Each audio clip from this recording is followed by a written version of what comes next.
All right, good evening. Welcome to the Franchise Time Machine. Tonight we're going to continue our series working with this roster of my favorite Major League Baseball players of all time. We brought them in initially as the peak versions of themselves, and then last night we tried bringing them in as 50-year-olds. Two different ways, two slightly different results, but both a little disappointing. Only disappointing outcome. Like we learned a ton, so that was good. Um, And then tonight we're going to bring them in as 15-year-olds. So peak 50-year-olds and now 15-year-olds. So peak 50-year-olds and then 15-year-olds. But first, I have to do a draft before I run out of time. So I apologize. Usually I don't do this stuff. I like to try to make my stream about these wacky base game simulations and ideas, but I only have 14 minutes left in this, so I'm gonna have to do it like a speed draft. So just let me get this out of the way, and then we'll do that 15-year-olds sim. Uh, that sounds wrong. The bringing in our major league legends as 15-year-olds sim. All right, so let me just knock this out real quick. Mm,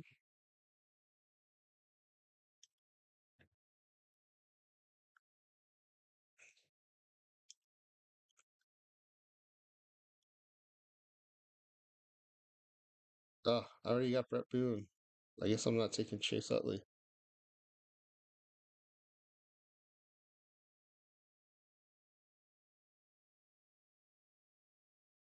It's a bummer when these diamond cards have such low home run suppression.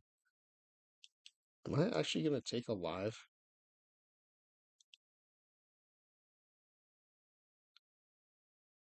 Jeez, I might. Or am I gonna platoon Utley? All right, let's platoon Utley. Actually, if there's DH allowed, I can play them both. K-Rod. I like to start taking my pictures here, but I don't see any good ones.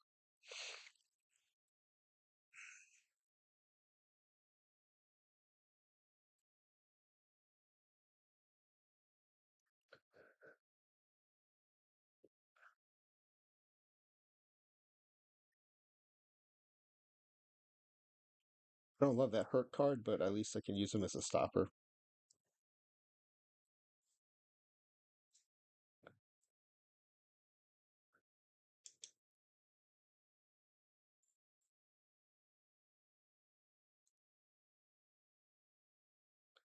If I need to grab a catcher soon.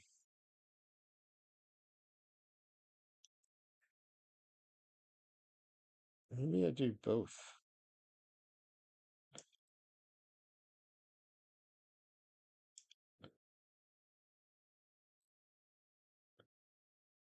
All right, we need to stack up on some starters here. Although I do like this Joey Ortiz card as a utility, but I have enough infielders right now, and I need starting pitching.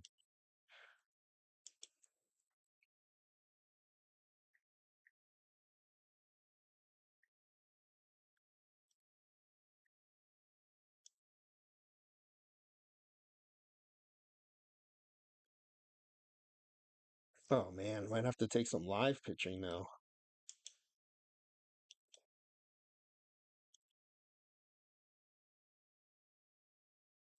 I need outfielders still, so I'll take the Herzog. Ah, Sunberg, second catcher, perfect. And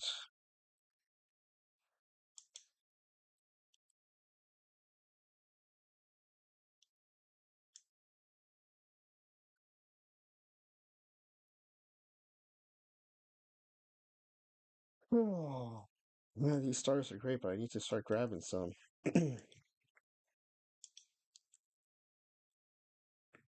Splittorf.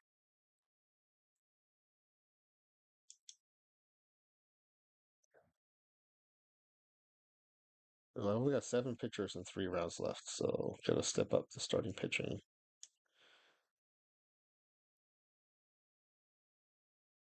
Unless there's a must-take offensive player, I'm going pitchers.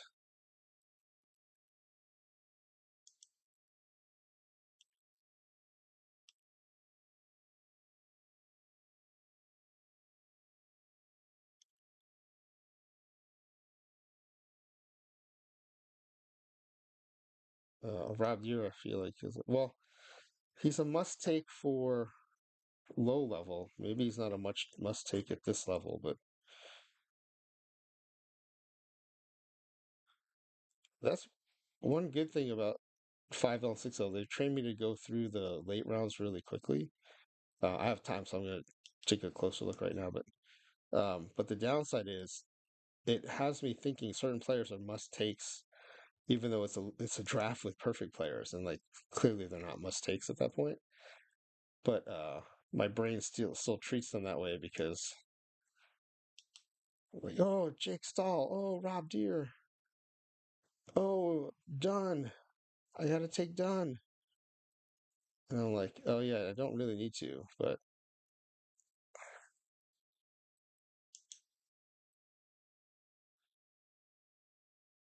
I gotta go starter here.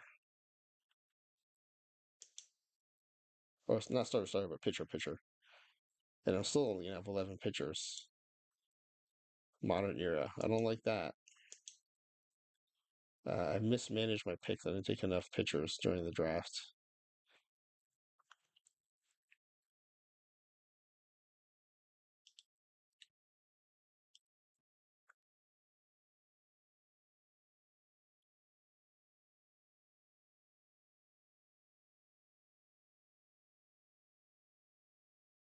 I'm just gonna do the bare minimum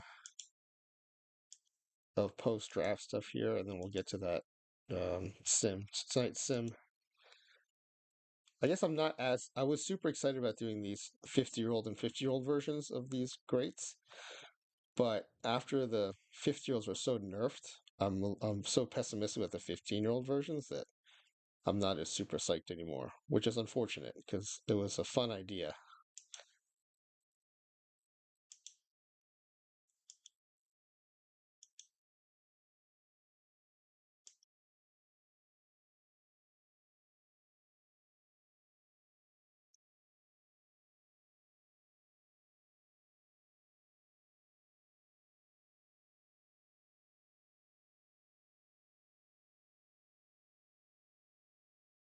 I'm doing one of my funky setups here. I do this as really as a way to try to mitigate the AI messing up stuff for me.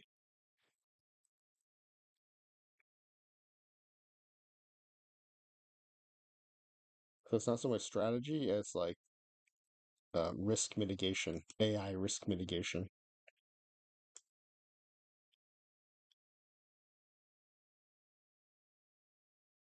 So I think using stoppers tends to cut the legs out from under the usage of the closer, but it also prevents some other wackiness. So I still use stoppers and closers. Unfortunately, like if I have a premier closer, it undercuts their usage, but at least it prevents some other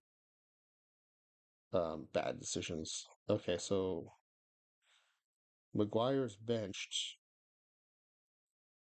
Oh, because Utley's playing DH. Killebrew can play left or third. Oh, but Kingman's in left. Who's at third? Oh, Boggs is at third. Uh, Utley leading off makes sense though.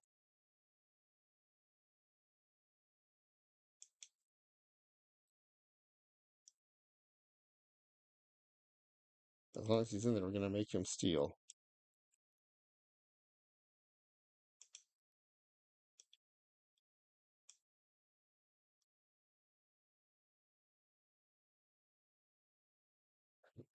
Okay.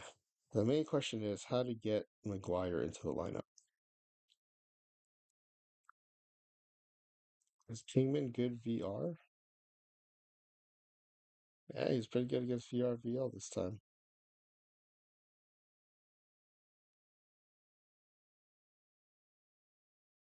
McGuire's a little better though, so we're gonna go Killebrew in left, McGuire at first.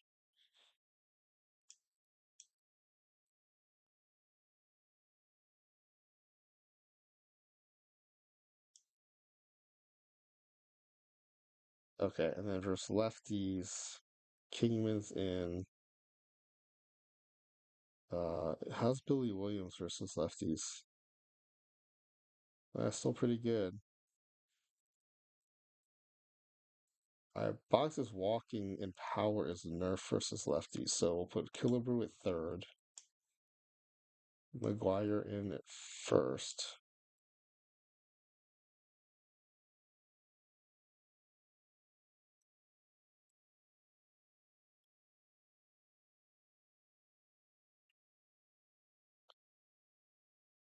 Okay, this is good. All right, sorry about that. Okay, we're ready to do the sim now. So, pulled some results together from the last couple of nights. So when we brought the peak team in, I think we had a lot of fun. Chat was real active that night, and the team did really well. Um, the first sim, they won 153 games. Game score 1786. And the second sim, won 156 games, so even more games, 156 and 6. And I think the highest game score to date. I haven't really been tracking because I haven't been wanting to get like the point isn't for the Sims to be competitive with each other, but in hindsight, maybe I should track them just as a data point. So then we did the 50-year-old versions. I didn't even get to the end of the seasons. It was so frustrating. I should finish them out. I have them saved so I can finish them out and get a game score. But I mean, the game score is going to be close to zero. Actually, it will be a good data point to see how low do the game scores get. So maybe we'll finish those seasons out here on the stream and we'll get some game scores for those. And then we're going to do the 15-year-old versions tonight. So yeah, I mean, I thought 9 losses and 6 losses was incredible. And 2 wins and 7 wins is even more incredible. I mean, that's some futility there. So the difference between the two versions of the 50-year-olds. The first was in default mode, which means it does a recalc, which means for each season, it looks at what the player did statistically and recalculates their attributes or brings in the new attributes for that year. In this case, it'd have to project out because they didn't play as 50-year-olds. But because of that, I think what happened was it saw that they were retired and just basically said, like, well, okay, you're retired, you're not going to have any attributes. So everyone was completely nerfed. In Sim 4, or the second version of the 50-year-olds, I use career mode, which takes your peak and says, okay, we'll get you to your peak, but we're going to kind of make up how you get there. We're not going to use actual seasonal changes.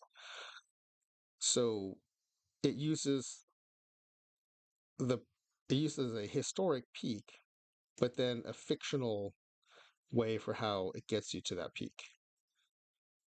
And so my hope was it would take the peak and say, okay, you're coming down off this peak as a 50-year-old, and here's where we project you to be. But I think for the batters, maybe they had been too long retired, and it still took them to nothing, to like Jim Unknown levels. And for the pitchers, some had been active in their late 40s, like Nolan Ryan and Randy Johnson. So I think maybe some of them still had a little bit of juice left, enough that they won, 3.5 times more games than in the recalc version. So, well, I'm curious to see what it does now if we try to project before their careers to when they're 15 years old. Um, and will someone like Griffey Jr. project better because he was in the majors, I think, at 19, right? So it's 15. At 15 is the game kinder uh, to him. So first, let's finish out these 50-year-old seasons, get game scores for them. Um, So let's load those games. 50-year-old career mode is version 2. So 50-year-old is this is with the recalc.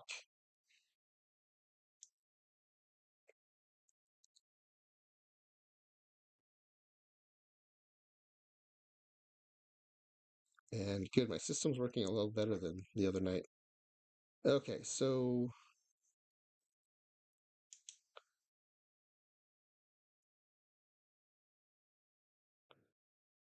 we're at the end of the season. I want to make sure I get screenshots of all these things because I was so frustrated I may not have done all of this. Oops. I think I did, but let's get pitching stats.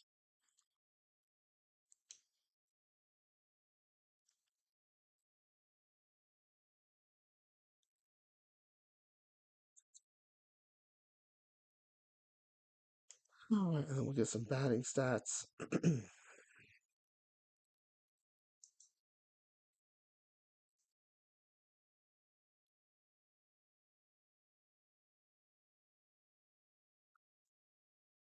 No one over 500 OPS. And these are like some of the best players Major League Baseball's ever seen.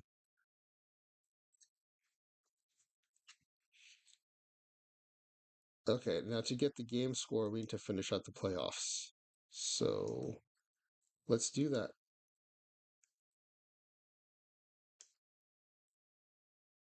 If I take this to playoffs begin, I should be able to get to the playoff tree. Okay, we're nowhere in this conversation, so we're just gonna let's just go to the playoffs end. Oh, Tampa Bay Rays win it all. Interesting. All right, now it's doing all the postseason stuff. It's basically finishing out the season, so that takes a little bit of processing.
Okay, our score is 1.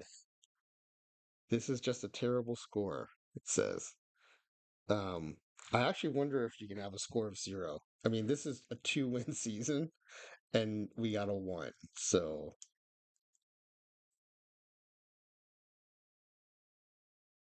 I hope I got that screenshot.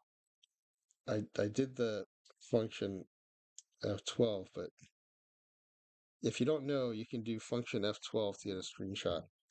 Because I don't know how to get it back if I missed it. Okay, I didn't get the screenshot, but I know it was a score of 1. I'm kind of curious now. How do you see the score again if you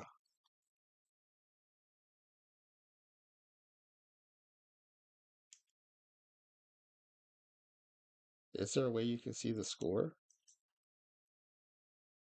I bet if you do team history maybe.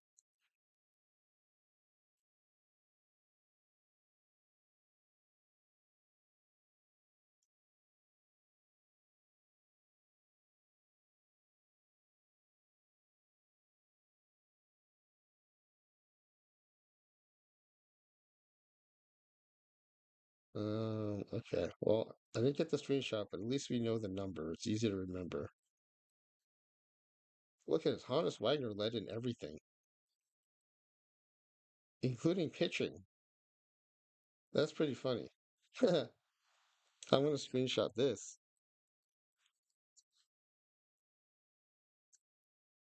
That's interesting. The AI must have liked something about Hannes Wagner that he didn't get nerfed as badly as everyone else.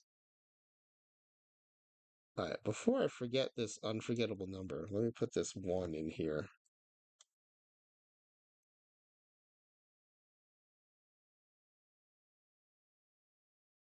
Chat.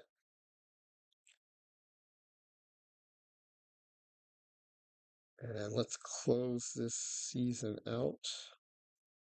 Normally I do all the postseason awards, but we're not in contention for anything, and we got the game score we wanted. There's no reason to see who won if we're not in the running. Um, well, it's just curious to see how the simulation engine went, but I'm just gonna save this game. Congratulations to the Tampa Bay Rays. No shade to them. We're just disappointed at how the AI is your players. We're not throwing any shade at anything else about the season. So congrats to the Phillies and the Rays. Um, and now let's load. So the second version is CM is career mode. This is where it didn't rely on a recalc. It relied on projections, the AI projecting. And so the pitchers actually weren't as nerfed as the batters were. The batters were still Jim Unknown level. Pitchers fared slightly better, but not much better. I mean, 7 wins versus 2 wins is a big difference, but it's also potentially within the range of just random number generator difference.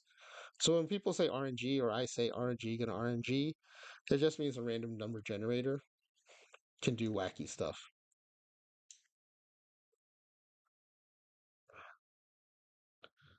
So my two big mantras playing this game to keep from going crazy are AI is gonna AI, because AI will do wacky stuff with your lineups and pitching staff despite your best efforts. And then RNG gonna RNG because it's a probabilistic game. It's not a deterministic game. So you do your best to increase your probabilities, but it's still probabilistic. And so the random number generator can cause you to have a great team and lose to a far inferior team, or have a bad team and win against a great team, or anything in between. And so I just keep telling myself those two things to minimize my frustration or manage my frustration at the game. Um, okay, so this is that other sim. Let's get screenshots of this too in case I missed any. Now they'll all be in a row too, so it'll be easier for me to find. So we won 7 games, slightly better than our 50-year-old versions. The biggest difference here is you can see that the pitchers, the whips, there were threes and fours for the other version. In this version, there are twos and threes. So clearly, the AI was a little gentler in aging folks with the career mode versus a recalc mode.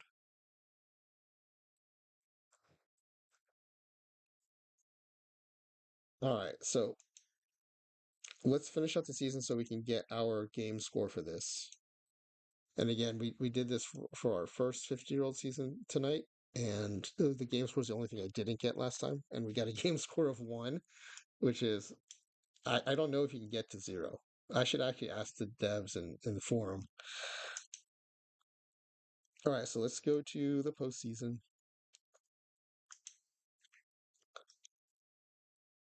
Playoffs begin.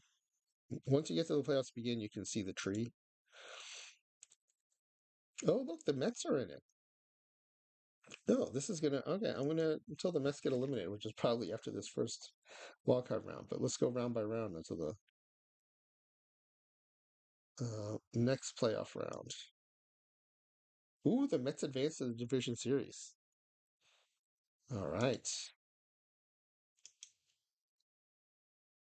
Oh, the Mets. I don't know if you can see that. It was too fast, but the Braves jumped ahead to a 2-0 start, and then the Mets reverse swept them in the 5-game series to advance to the league championship series. Ooh. as disappointed I am at how poorly the 50-year-old versions of my favorite players did, this fake Mets team getting to the LCS of the fake 2023 season is fun for me. All right, let's do the LCS.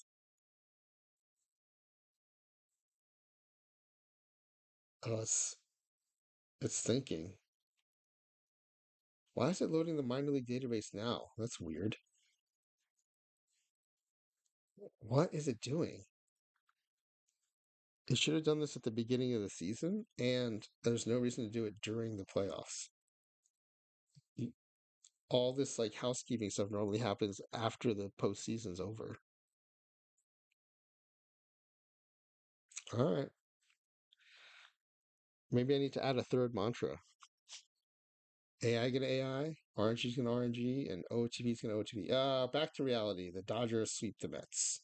And the Mariners, my AL team, still alive after beating Tampa Bay in 7.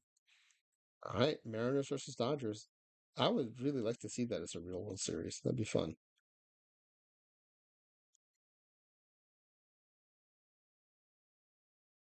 Oh, the Mariners win the World Series!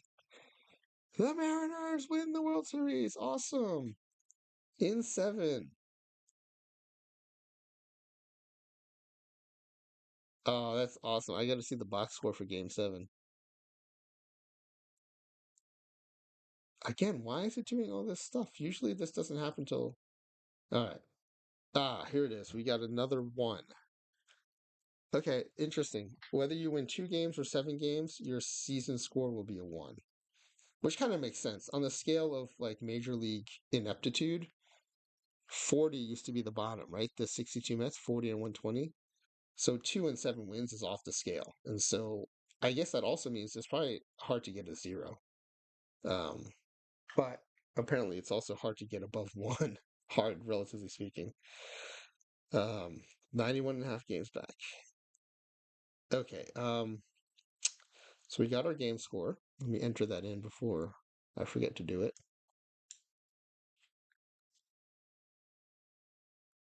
And then the other thing I want to do, this is completely unrelated, except as part of my fandom. Um, exciting postseason for me. Fake postseason. Very exciting fake postseason for me as the Mets made it to the LCS and the Mariners win the World Series. So let's see. Um, I'm going to make myself, well, let's save this.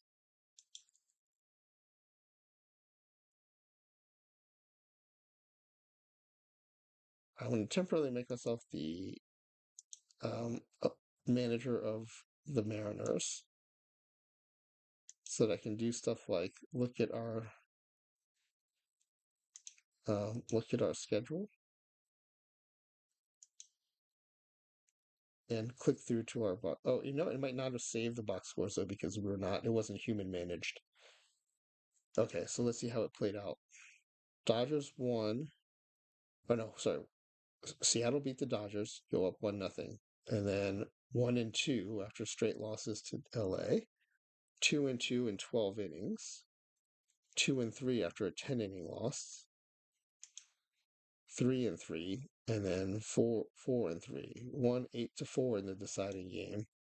A couple of exciting extra inning games right when the teams are battling for advantage in those middle games. Look at the Dodgers scored 3 in the top of the 8th, but these insurance runs in 5, 6, and 7 really helped the Mariners hang on there.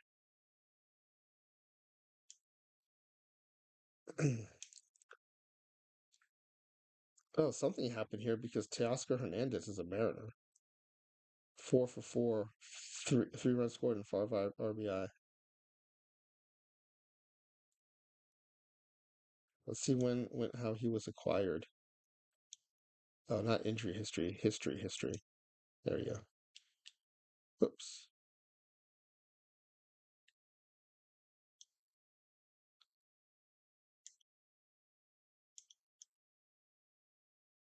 Sorry, I messed something up there with my clicking. Okay, here's his history.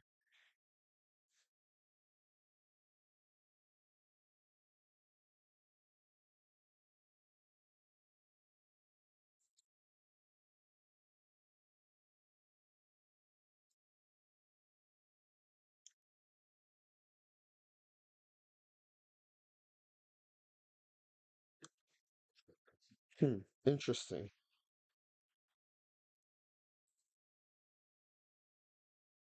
It's a pretty productive season. Good power season. So-so average season. Actually ends up being a pretty low OPS season.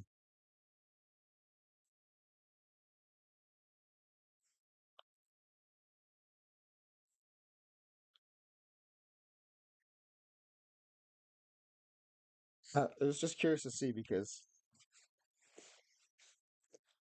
um, it does make me wonder how he would be fitting into a current 2024 Mariners lineup if he, now that he's on the Dodgers. And it's interesting that he helped beat the 23 Dodgers in this sim.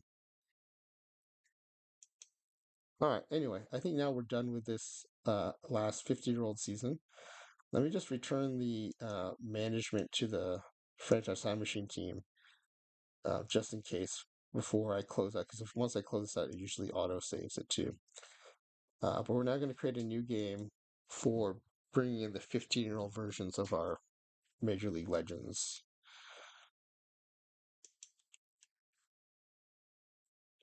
Again, we're going to do career mode. I think we learned that from our other sim that this is better than the recalc because these 15-year-olds won't have cards. Oh, I want an ad break.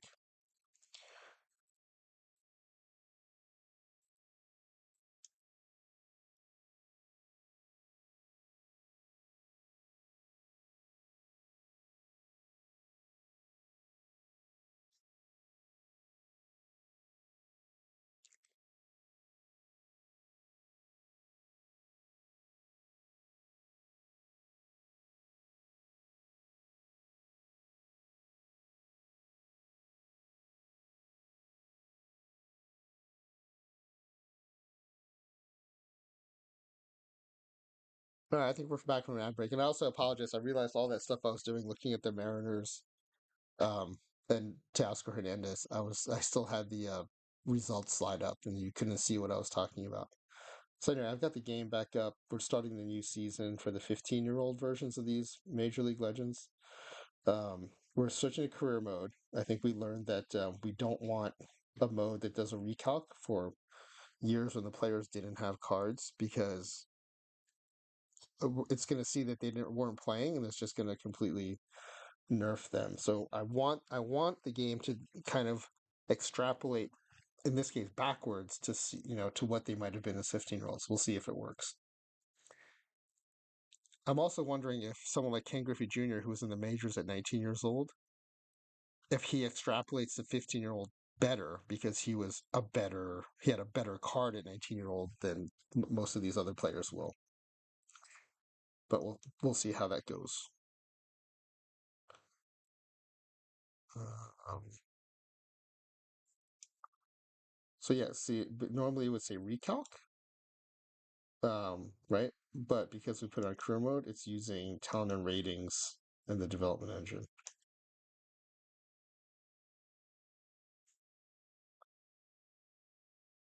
Okay. Try to do a minimal amount of preseason creation editing just to minimize the amount of work each time.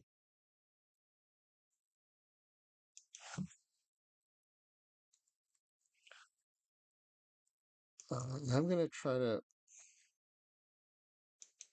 Sorry, you can't see this because I'm in um, a different window, but I'm trying to find the naming convention I use because I want to remain consistent. And I know it starts with an A. Okay, it's Alt. I'm gonna just copy and paste it.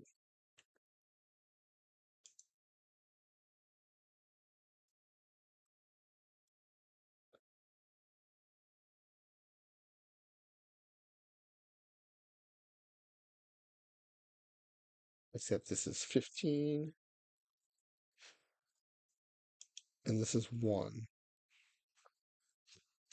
And we'll just name the next one 2. So let me copy this for future posting.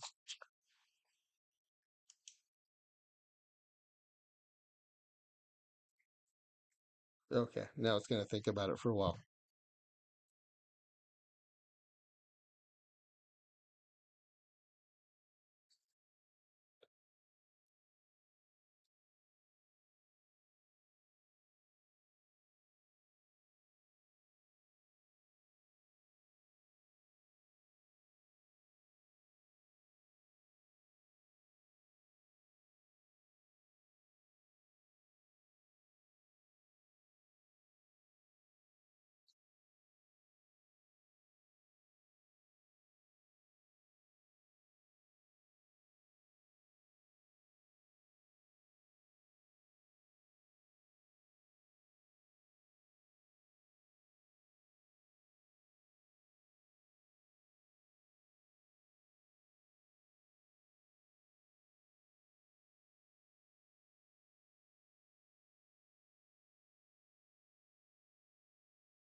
So chewing on it.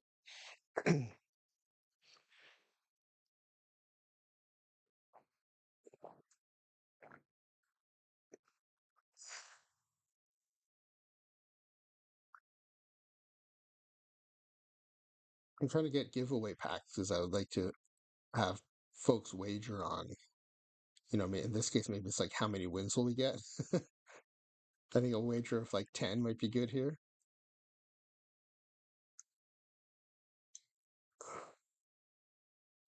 Although I don't know, it might surprise us. Like, I don't know, let me go back to this. 2 wins and 7 wins actually surprised me by how low they were. I knew we would not do well, but I thought we'd be talking like 40 win season, not 2 and 7. Um, so now I've recalibrated, but maybe I've swung too far in the other direction. I also think it'll be single digit wins for the 15-year-olds, but maybe the game engine will be kinder projecting earlier in their lives. I don't know. But that's why we're doing this to try to find out.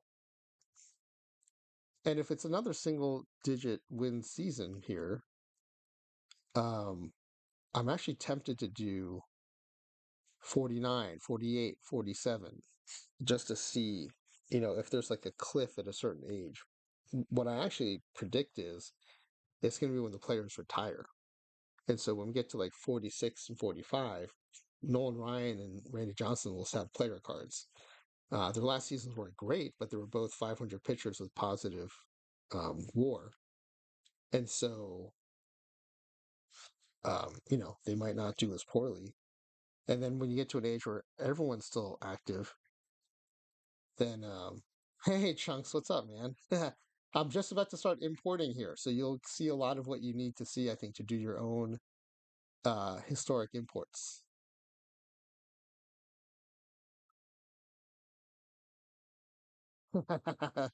I thought so, man. We got an exclamation point play from Chunks the Man 420. We're not doing marbles, but we are doing the sim that you wanted to see because you want to do your own historic sims. So um, mark this spot. Let's see, we're 44 minutes in, so you can find it in the VOD. So we're picking the Oakland Athletics. You can pick whatever team you want to pick.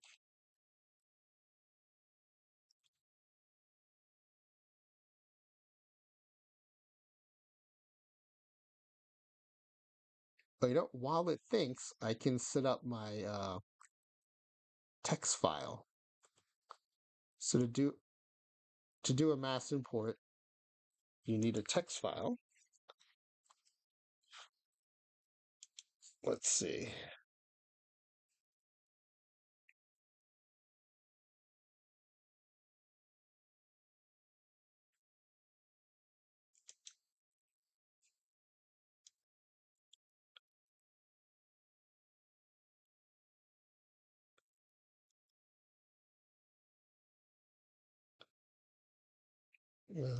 Okay, here's the text pad we want. Let me see if I can pull this up here.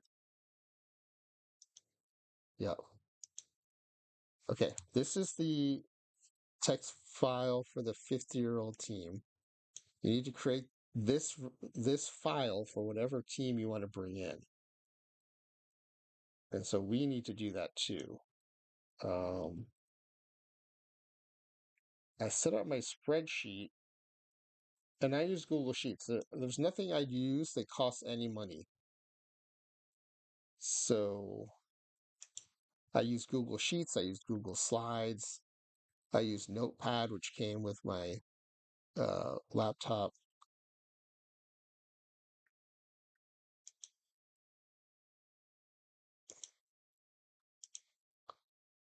Yeah, so here's the spreadsheet I use. Now it's set up for the 50-year-old team, right? Because it's player ID,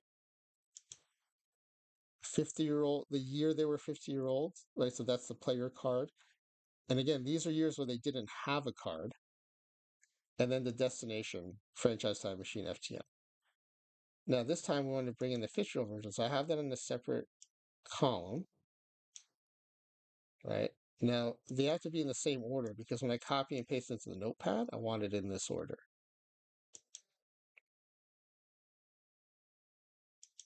So I'm just going to copy this.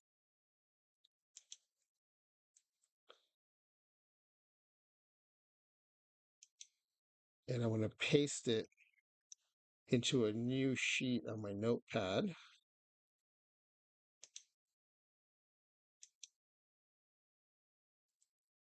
There you go. And this is the only mildly annoying part. I have to replace all these um, spaces, or they're actually tabs, with commas because OOTP is going to look for commas to separate the player ID from the year from the team.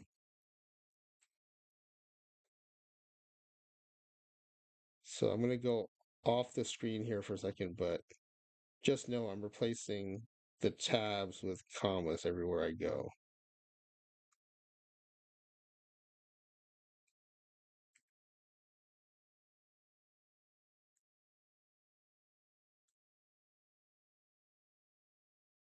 Okay, now going back up to the top, I'm doing the same thing. There's probably an easier way to do this. I just don't know it. I could probably, oh, you know what I could probably do? I could probably export it from the spreadsheet into a comma delimited file. Maybe I'll do that on a future sim.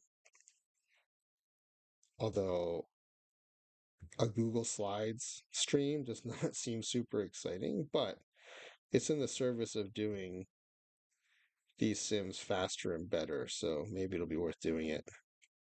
Okay, I know I'm off the screen again, but I'm just doing this down the column for all the players. Okay, so now that's done. Now we have the file we need. I'm just going to save it as a file name I can find later.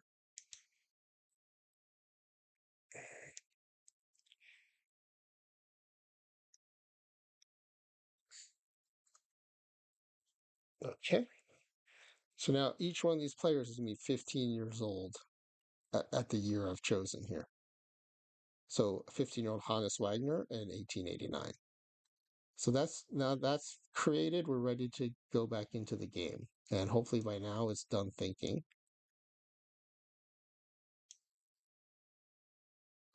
Where do you get these files from? Okay. So Chunks is asking where do you get these files from? So this spreadsheet,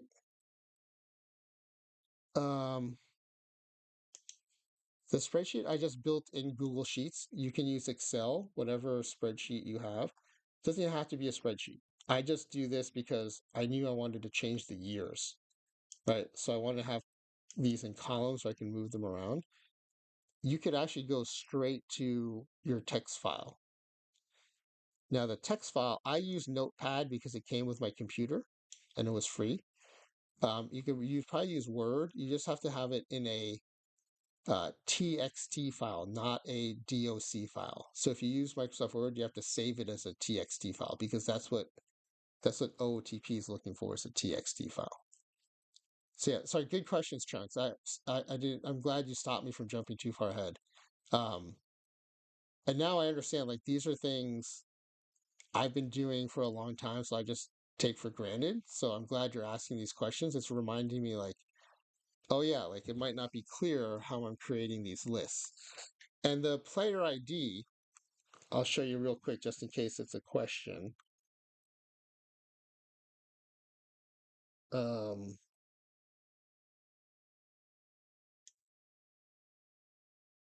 is a baseball reference. So let me show you how to do that.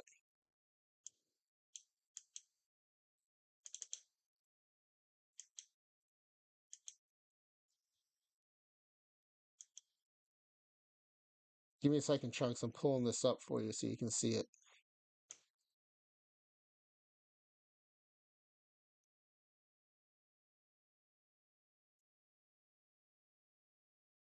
Okay, if you go to baseball reference and you look up, like I looked up Willie Mays here,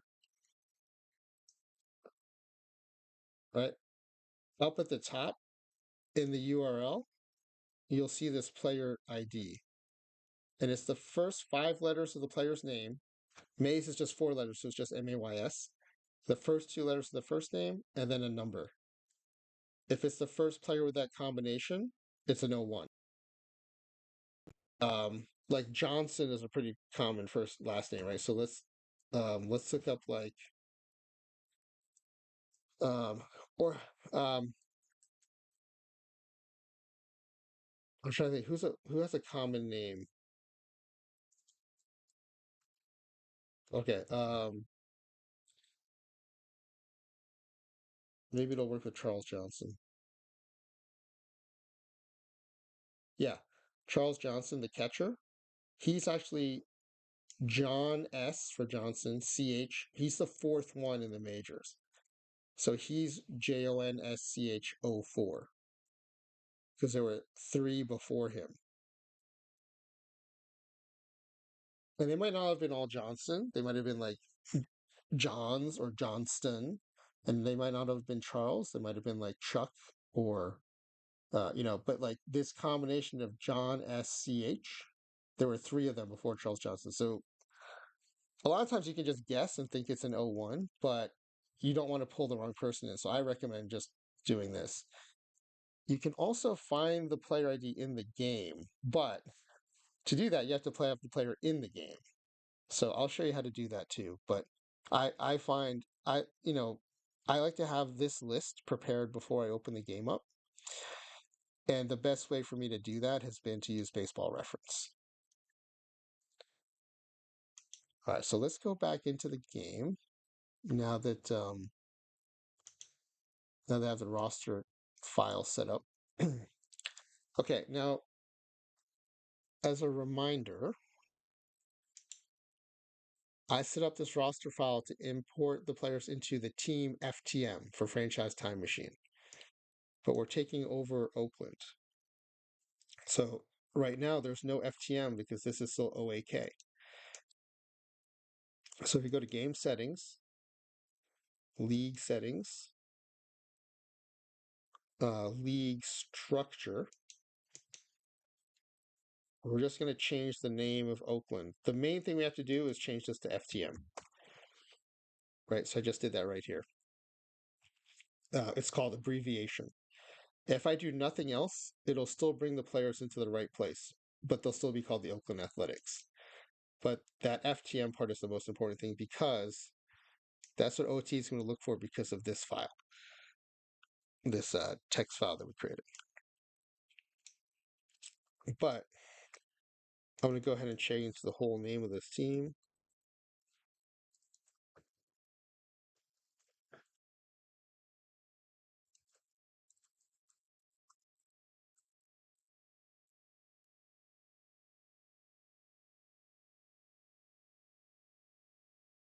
Okay. So we changed the name there. And then we're going to go, we're going to also change the logo. So if we go to the Oakland, you can do it through modify colors and uniforms. Actually, let me just exit out of this so you can see. Um, let's just go to the team home screen. You can see the names changed now and the 3-letter abbreviation has changed. This 3-letter abbreviation, sometimes you have to move around a bit before it changes. Yeah, so it knows to, right, chunks, exactly. So because my roster file has FTM as the 3rd column, right? Player ID, comma, year, comma, FTM. If it had said OAK, it would have taken it to Oakland. Um, Sometimes I don't know what team I'm going to take over when I'm building the file. That's why I just name it FTM, because whatever team I take over, I'm going to rename FTM to match. If you don't have this third column, it'll just dump the players into the free agent pool, and then you have to go find them.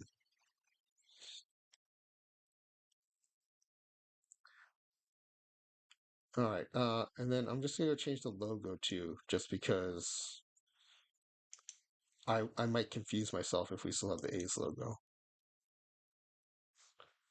You don't need to do this, but I had previously uploaded a logo here. Yours might be different. I use Steam, so it's under Steam, Steam Apps, Common, Out of the Park, Baseball 25, Data, Logos, Nicknames.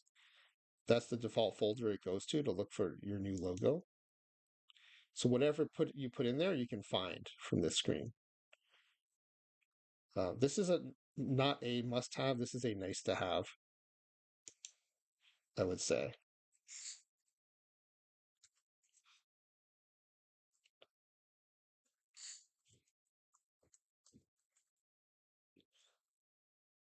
All right, so then here's my checklist. If you want to screenshot this, this is a checklist I use when I'm setting up the game, and we're already partway into it. So I turn historical transactions off. I did that before launching the season. Now that I'm in the season, I can turn injuries off, turn the influence of popularity and all-star voting off, and then I do some manager settings to keep the game from interrupting my sims. So let's do those now. Historic transactions were off when we set up the season, but we need to turn injuries off. Now, the default for historic transactions is off, so if you forget to do it, it's usually not a problem. But injuries here, you can see enable injuries is checked. We want no injuries, so we need to uncheck this. Right? And then all-star popularity. This is only important because I like to see if our players make the all-star game. And when you import them from across time, even if it's the most famous player ever, like Babe Ruth or Lou Gehrig or Hank Aaron, their popularity will be unknown when you bring them into your sim. And so by making the influence of popularity of the All-Star vote none, the All-Star voting is just based on performance. And then this is just a personal quirk. I don't like pitchers to win the MVP award because they already have the Cy Young award. So that's the game stuff. Now, the do not disturb. This is you find that under manager options. Right, my manager name says M Mitsushi because I play as Mochi Mitsushi. This will be whatever your name you're putting in. Maybe it'll be Chunks. Okay, question from Chunks. Most of the players are in game already. Could I just not unretire them and change their age and then do the skill by hand? You could do that, but that's going to take a lot of work. If it's a season that already exists, you might as well just grab it. Um, Putting this text file together and feeding it into the game is much faster than I think what you're proposing. It's way faster, yeah. And you don't have to worry about like miskeying something and having someone who's like way better or worse than you were hoping for. The only time I use editor chunks is when I'm creating a player who's fictional, or um, it's a player who the version of the game is not like historic. So for the 50-year-old pitchers when they came in, they had zero stamina when I used the recalc mode, so I had to give them stamina. Or some of the Negro League players. Here's an example. I have a slide that I keep handy because it comes up a lot. I'll put it up on the screen here in a second. When I imported Josh Gibson, I got this version on the left. You see all that red and orange? He wasn't very good. This was a season he had like a 1086 whip, 1086 OPS. But when I went into 1933 to look at his actual player card, this is what I saw on the right. And this is a card of someone with a 1086 OPS. So I took screenshots of his attributes came back to the import and I basically like corrected the import. That's the only time I change stuff by hand. Otherwise, it's way easier to just find the year you want in baseball reference and update this notepad file. It's faster and it also eliminates errors. So if they're in the game, I would highly recommend you just import them.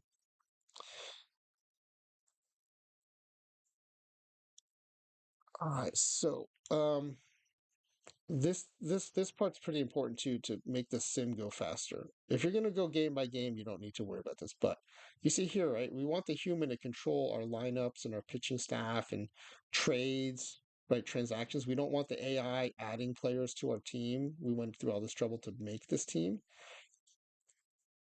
But if you let's say you want to do a month at a time like I do, you go game by game, so you don't have to worry about this part as much. But in case you ever want to change, you may want to just at least listen to this part. Um, I used to use do not disturb, but in the fine print it says in this mode, it won't it won't disturb the sim, but the AI is going to do a bunch of stuff, including lineups, depth charts, pitching staff, and transactions. So we don't want that. So I'm not going to check this. Instead, by unchecking the reasons for it to stop, it's not going to stop and it's going to make sure I maintain control of the things that I don't want the AI touching. So I'm just going to uncheck all these and we're good to go. And this last thing, this is just a personal thing. I don't want to see a bunch of emails, so I only want to see major awards and I want the All-Star updates and I think those come from General League News. So I still get a lot of junk email, but it contains all the email I want. Okay, so now we're ready to start the import. And I have another checklist that you can screenshot.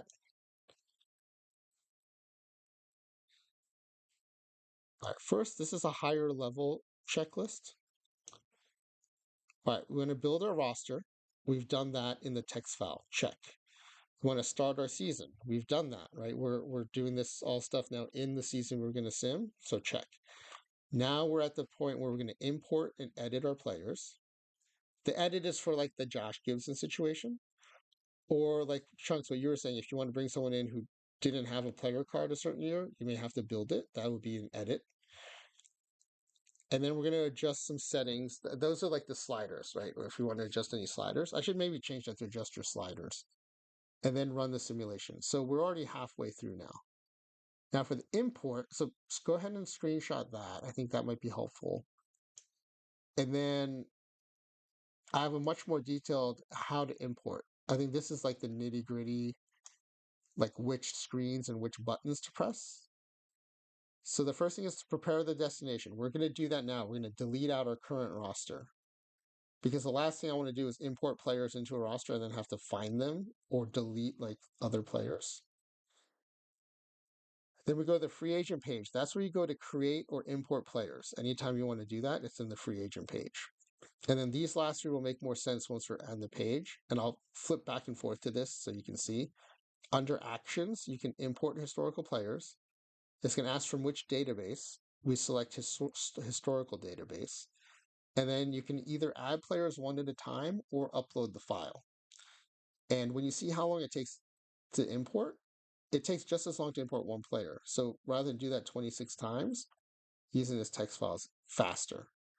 I do the text file even if it's like 2 or 3 players, just because I don't want to sit through multiple imports. Also, if you don't do the text file, it has to go into the free agent pool. So then you have to go find that player, which is also a waste of time. So this is like the more detailed list of things to do that you might want to screenshot too. I should just put these slides actually in my Discord in case people want to see them. So let's go back to the game. And just as a reminder, I'm now going to prepare the destination, which is we're going to clear out our roster.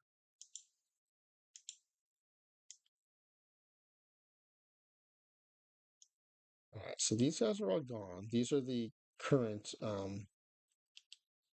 If you click the top button, it highlights everybody, and then you can right click and oh wait, what's going on? Why aren't I? It's not giving me normally delete.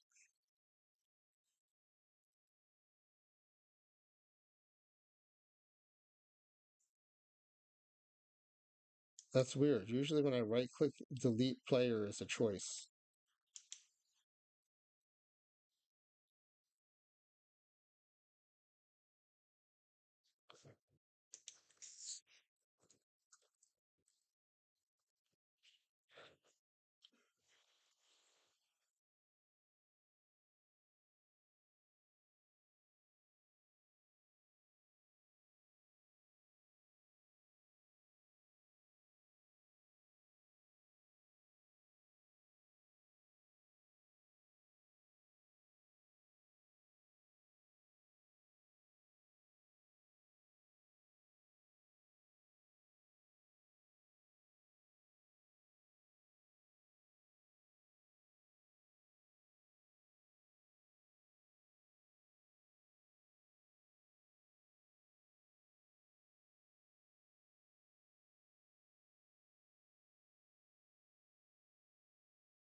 All right, we're back for the ad break. Um, the reason it wasn't letting me delete the players is because I wasn't in charge. So I forgot to do this when setting up the league.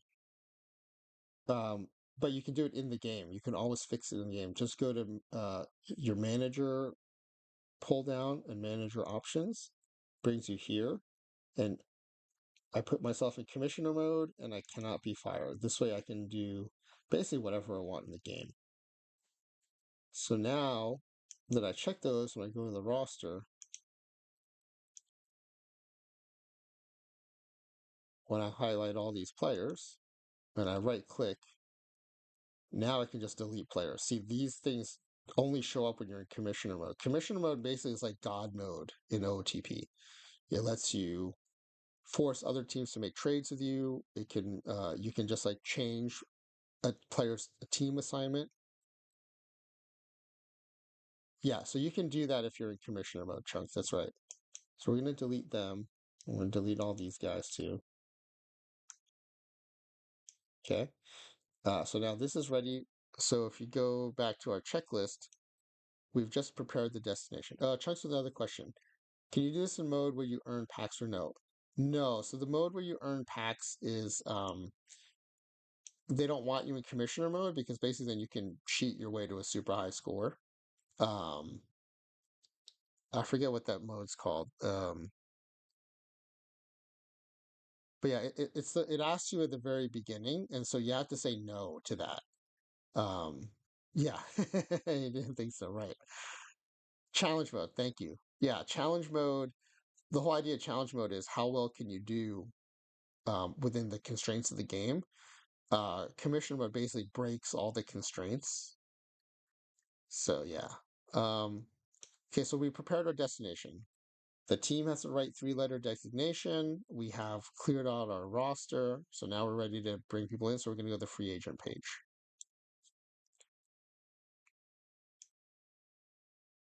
So sign a free agent takes you to the free agent page. Okay, we're on the free agent page. Now we're looking for actions, import historical players. So the action button is over here. You can cheat challenge mode by upping the dev numbers and turn the dev age to. Oh, that's interesting. I never thought to do that. That's right. So those things you can still adjust when you set up the season. You get players at 16 to 21 fully max. That's that's great. That's a great workaround. Um, so under actions, we do this is where also if you want to create a player, which You can, and it's still in challenge mode, so you can win packs. That's great. That's a great workaround, Chunks.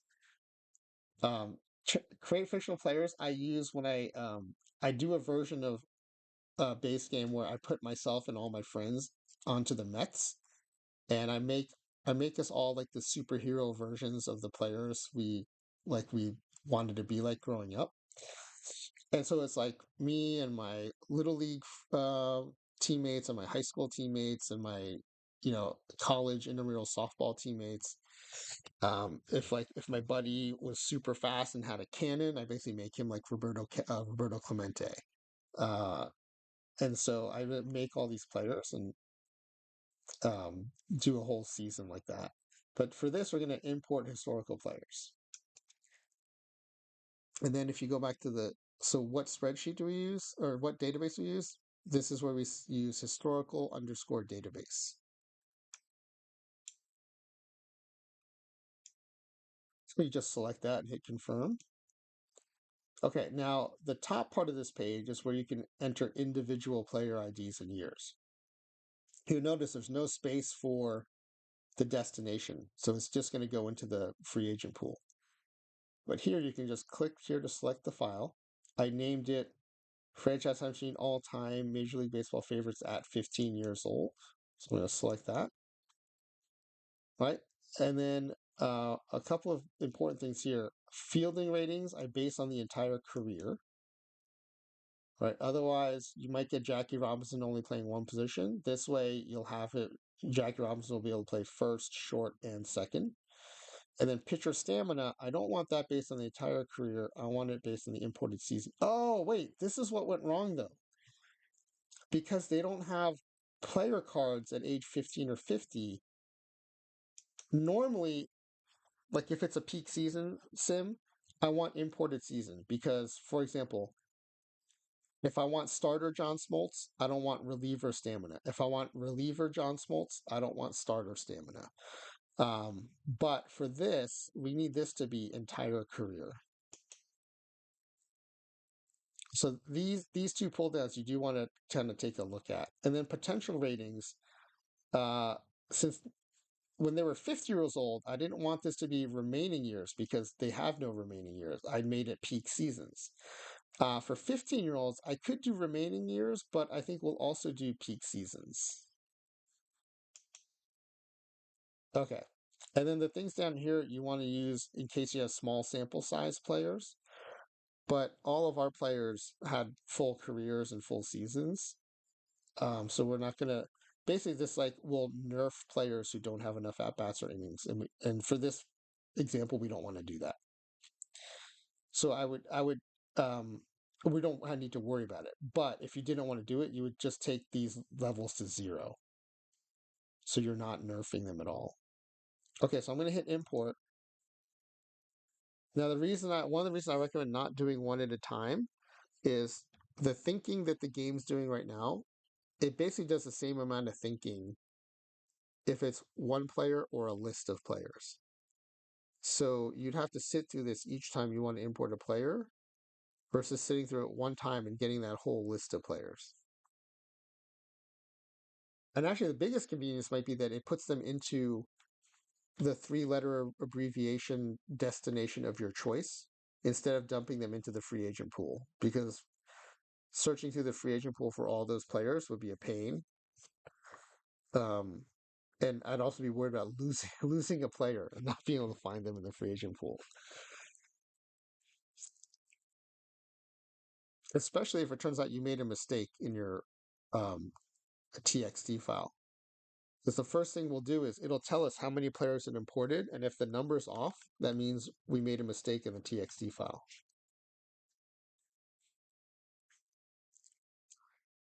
And if the number's off and I was importing into the free agent pool, I, I don't necessarily know like I'd be able to find the mistake. And then you'd have to spend a lot of money to get them. You might have to, or you could go into editor and just change their team designation to your team. So you can get around the spending money part, but you'd have to do that for every player, which is a pain.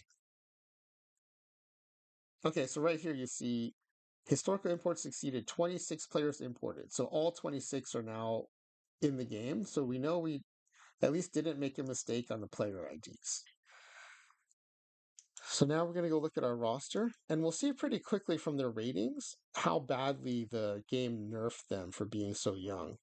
So you can see their potential numbers are still super high because it's recognizing that there are going to be great major leaguers.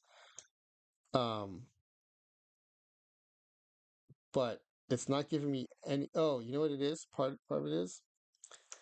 I think scouting is still on. So I don't know if you know this about the game, but if you have scouting on, this checkbox in the corner here, it means you only know information about players through scouting. And your scouting can be, you can make it 100% accurate. Most the default normal is not 100% accurate. That means, um, your scouts might miss a Ken Griffey Jr., or it might rate really highly a scrub. In reality, it's more subtle than that. But if you turn scouting off, then everyone's ratings 100% accurately reflect their their play in the game. So we're just going to turn scouting off for now. And now when we go back to the roster, these are their actual ratings. If scouting were on, like before, we didn't see any ratings because we hadn't scouted these players. But you can see these are players who used to have ratings that were all blue and green, and now they're all yellow and orange. But I will say these ratings look better than what we saw for the 50-year-old. So I'm now optimistic that we will win more than 2 in 7 games. Because Chunks, I don't know I don't know if you saw this. Um, when we did the 50-year-olds, or when we did the peak seasons for this roster, they won 153 games and 156 games, and they produced some of the highest game scores I've ever seen. Okay, you did. When I brought them in as 50-year-olds, they won 2 games and 7 games. And so I'm actually already optimistic that we might win more than 7 games with this roster. But it's just fun to think about, like a 15-year-old Johnny Bench and a 15-year-old, Ricky Henderson, and all these players kind of playing together.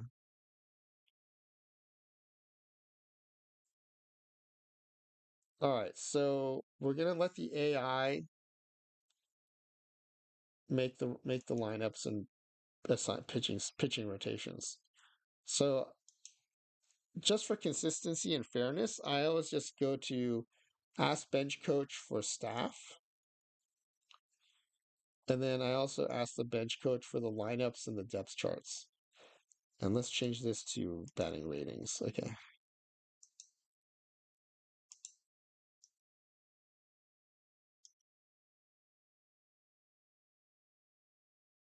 All right, so Mickey Mantle's leading off.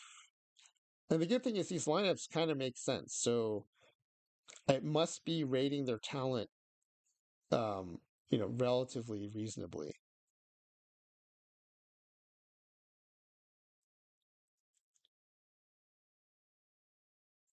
All right, so I think otherwise everything's ready to go. I think I'm gonna do highlights of the first game. I kind of want to see what happens. All right, so we go to finish today. It's gonna take some time, so it's gonna set up the season. So do I want to turn up the dev on them? If I were gonna do like a save on them, I probably might. Um, I think turning up the dev on them is not going to make as much difference within the first season, and we're only doing a 1 season sim. But that would be a fun experiment to do.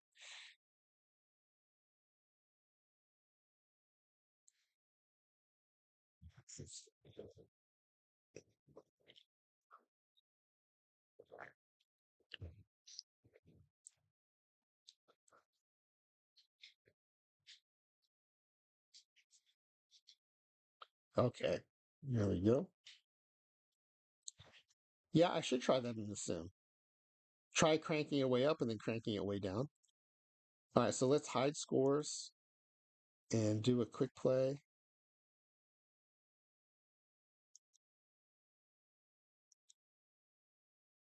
And let's do the highlight reel.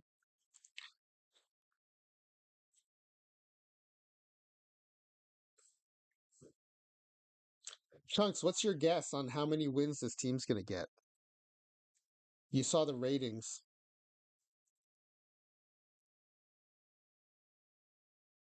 Uh, we won 2 and 7 as 50-year-olds. Here's the you can look at this. Oh, 50. All right, I'm going with 25. We'll see who's closer. I think this first game might give us a hint too. All right, so we've got a 15-year-old Steve Carlton. So these are like high school players, Legion Ball, right? I think we were playing Legion Ball when we were 15. So think about like the Legion Ball version of Mickey Mantle and Steve Carlton playing against major leaguers.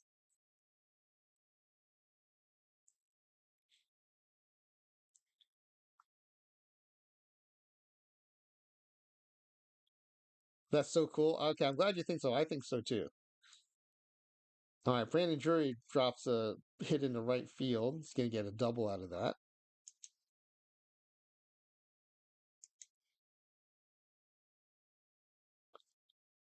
Drury's on third now with one out, and the base hit to center field is going to score a run.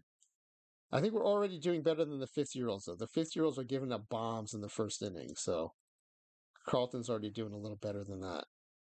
Although I may have spoken too soon. 2 outs, 2-2 count, 2 runners on for Hunter Renfroe.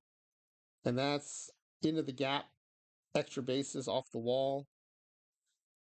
The teenage Mickey Mantle throws it back in, but they're going to score. Oh, they only scored 2 on that one. Scored 1 on that one. Okay, and the inning's over. We got out of it giving up 2 runs. This is much better than the 50-year-old team did. So, uh, teenage Ted Williams at bat with Johnny Bench on first. 2 outs, 3-1 count. Oh, base hit down the line. That might score one. Johnny Bench hasn't caught so many games, so he might still have some speed. And he is in for the run. Nice work. And Williams advances to third. All right. The AI's jumped his head to the top of the third. Angels are already scored, and the bases are loaded with 1 out for Shohei Ohtani. This might not be good. Infield's in. Oh, my goodness. That is gone. No, off the wall. It's going to be extra bases. That might clear the bases. Yeah, Otani with a base clearing triple. Oh. All right, 6-1, and the Angels are up again. Oh my goodness, another deep shot, this time to right field, and that is gone. Mickey Moniak that time with the home run. Okay, we got Greg Maddux in relief. We held them scoreless in the fourth and fifth. That's good. That's some progress. Bases loaded for Luis Rengifo. And that's hit to center field. And it is over Mickey Mantle's head.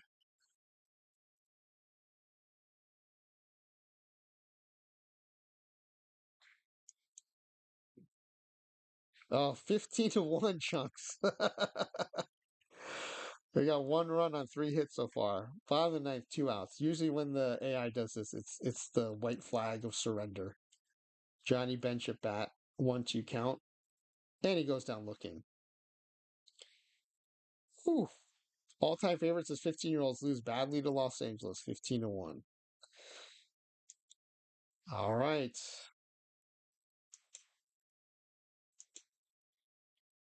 All right, let's do. We did score a run, that is true. And we had some scoreless innings. That's good. I'm gonna do next month, but that's just gonna take us to April 1st, I think. So it's just gonna sim one game. Okay. All right. Now we'll see some more with him. We do a month here.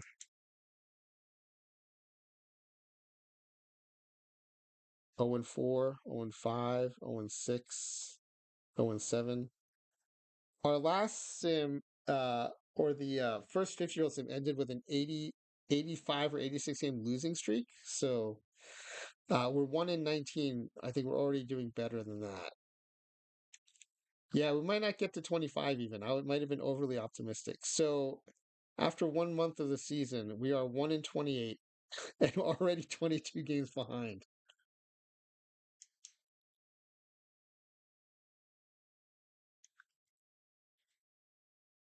Oh, we got our second win. 2 and 35, 2 and 40.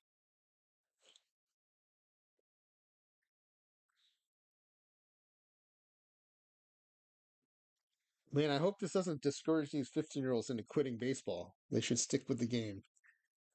It would be cool to have them improve through the year and make it winning a lot more. Yeah. All right, we're 2 and 56 now, 38 and a half games behind. Okay, we'll just go to the. I'm going to ignore the All Star game because none of our players are going to make it. So we're just going to sim month by month. Normally, if it's a competitive team, I stop at the All Star game to see who made the All Star game, see if they played in the All Star game. But we're not going to have that problem with this team.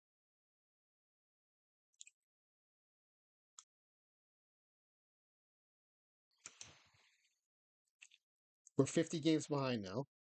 Oh, third win. We got our third win. All right, six consecutive strikeouts by a 15-year-old Tom Seaver. I mean, that's not anything to sneeze at. Or six consecutive strikeouts. Sorry, screenshot that one. That's a heck of a accomplishment for a 15-year-old pitching against major leaguers.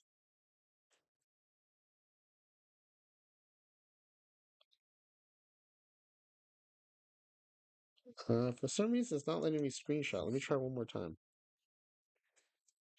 There we go. Screenshot taken. All right. That's a good accomplishment there. All right, let's do another month. We'll take us to the end of July and the trading deadline. Oh, 4 wins. We've got 4 wins. 5 wins. 6 wins.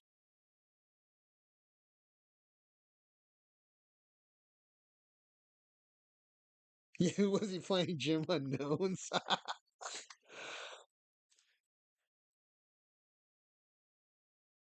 7 and 100. We already have as many wins as the best 50-year-old team did. So we're doing pretty well here, relatively speaking. Yeah, 7 wins, not bad. All right, we'll go to roster expansion date. But we still have 2 months to go, so we might hit double digits. 8 wins. We've beaten the 50-year-olds already, with about a month and a half to go, I'd say.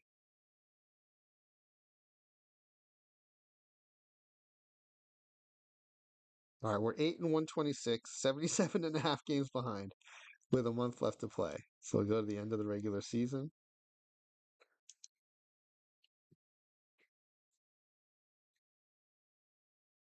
Come on, double digits.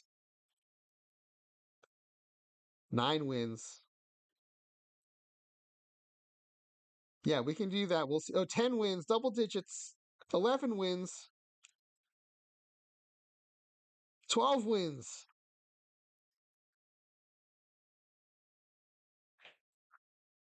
12 and 149 with 1 game left to play. So we're going to simulate the last game here.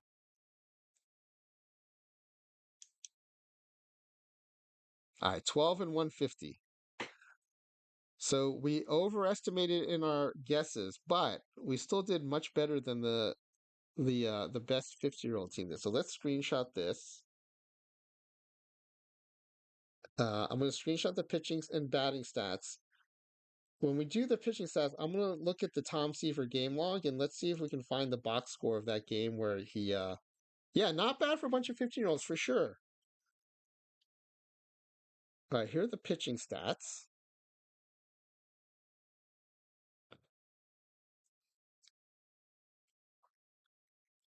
I mean, when I was 15, I think I was playing on the freshman baseball team in high school.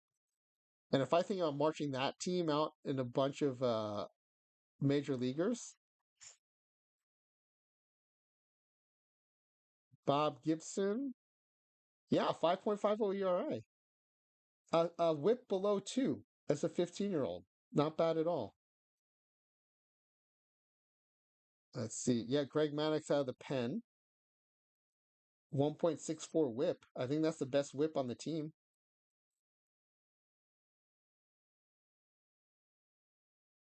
All right, let's see if we can find that Seaver game log.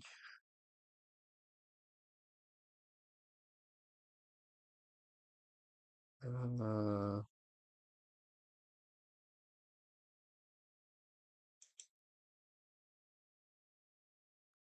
oh, he's a number 17 prospect in Major League Baseball. Let's see. Game log. Okay, here we go. I'm looking for a game where he had at least 6 strikeouts. Oh, although his 6 strikeout streak might have spanned across games.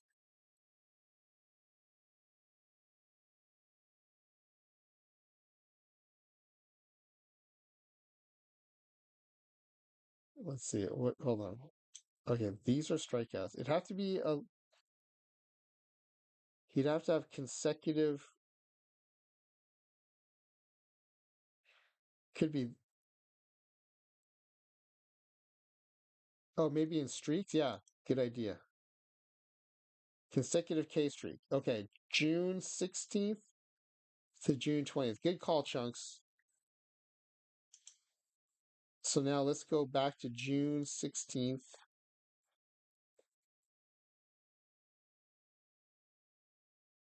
Okay, it was against the Phillies. He pitched on the 16th. It says 16th to the 20th. Oh, I think it goes by when the streak ended. So, oh no, I see.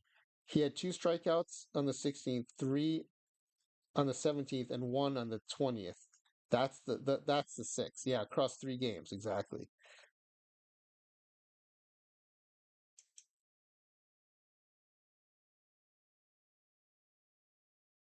All right, let's see. Let's see when he came in.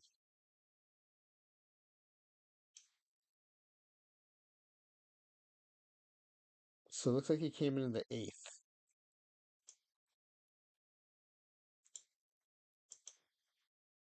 Yeah, they were winning that point in 1 game. That's right. 8th inning. I mean, this is a scrappy squad. They were hanging in some of these games for sure.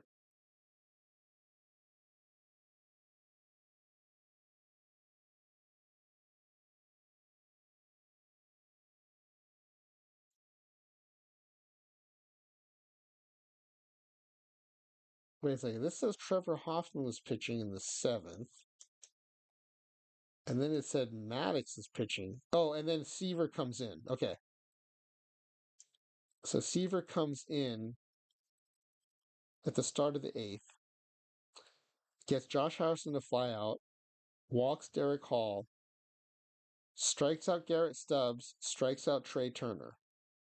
So Trey Turner's not nobody. That's pretty good. So that's the first 2 strikeouts, Stubbs and Turner.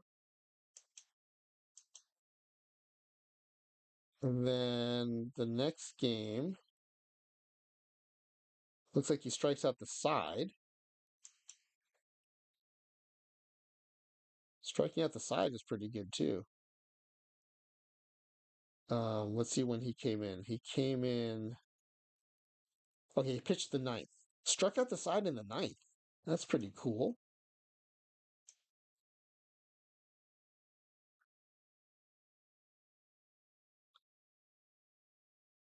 All right, top of the 9th, Tom Seaver pitching. Defensive subs, Jackie Robinson and Ryan Sandberg. Not bad. Yeah, let's look at the batting stats after. Yeah, no problem. Nick Castellanos strikes out looking. Kyle Schwarber strikes out swinging. And JT Realmuto strikes out swinging. That's like a good chunk of their lineup, the Phillies lineup there. That's impressive. So they shuts them down in the ninth, and then yeah, especially thinking like he's probably a scrawny 15-year-old doing this. All right, and then let's let that last strikeout to get six in a row.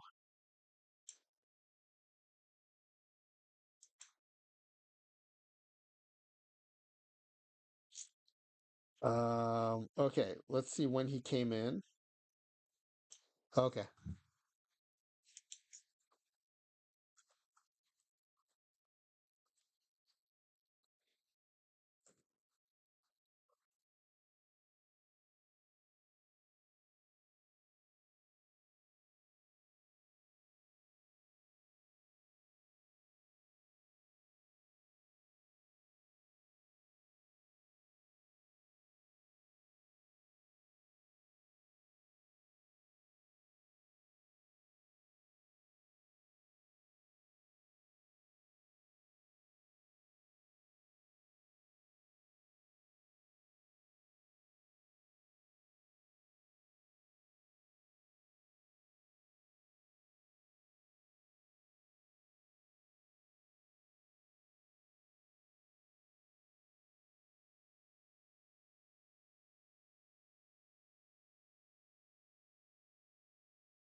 All right, and we're back from the ad break. Yeah, and that's right. He did strike out some really good hitters. That's amazing. Okay, and this one he closes out the game again, so it'll be easy to find him in the game log.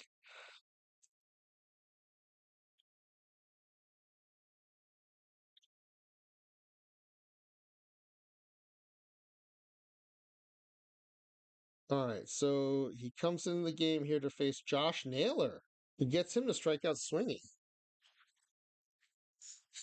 So in the mix in those six strikeouts, Josh Naylor, Trey Turner, Schwarber, Real Muto. Those are some big hitting major leaguers he struck out in a row. That's pretty cool.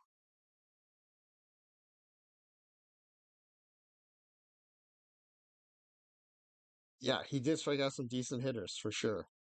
So let's check out the batting stats now. Oh wait, let me make sure I screenshot the pitching stats. I may have done it already, but I'm just gonna make sure. Okay, pitching stats screenshotted, and then we'll go to the batting stats.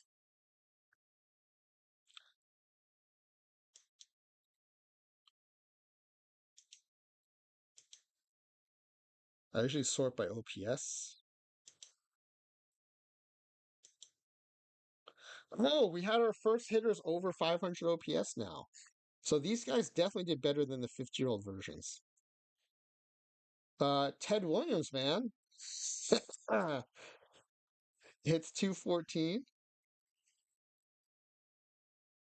Oh, yeah. Hold on. Let me go back to the pictures. You're talking about Walter Johnson? Let me see. Walter Johnson. Yeah, he had 8.5 strikeouts per nine. That is great. Pitching against major leaguers, 8.5 strikeouts per nine. All right, let's go back to these batters here and check them out. So Ted Williams, both of the peak season sims, he was the MVP, and I think if you had to pick an MVP for this team, he might be in the running. He has the highest OPS, highest batting average. But check out Hannes Wagner. Wagner, who I don't think of as a power hitter, but he hits 15 home runs for this squad, leads the team in homers. Yeah, Hank Aaron with 13 home runs. Oh, and who's this with 14 steals? Oh, a young Mickey Mantle with 14 steals and only two caught stealing.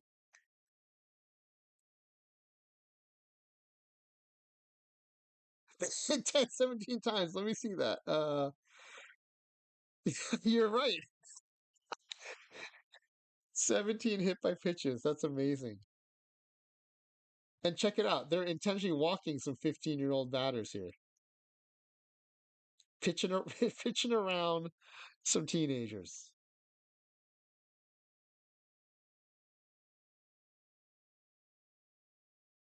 I am curious to know how the AI does this though, because I thought Ken Griffey Jr. might be one of the better players because he was playing the majors at 19 years old. So this is only 4 years before that, and so I thought maybe the AI would think he was better at 15 because he was better at 19.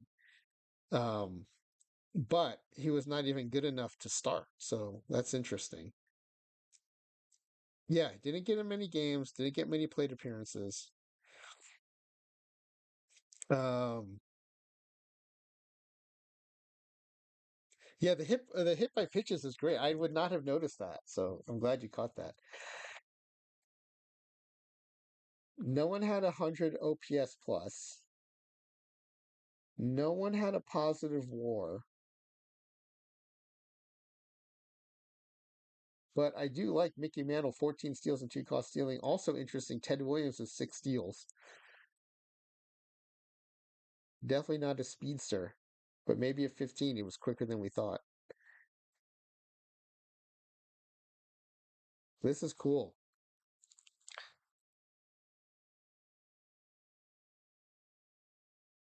All right, so let's I think we got to do the playoffs to get a game score. We might get a game score above 1 for a change.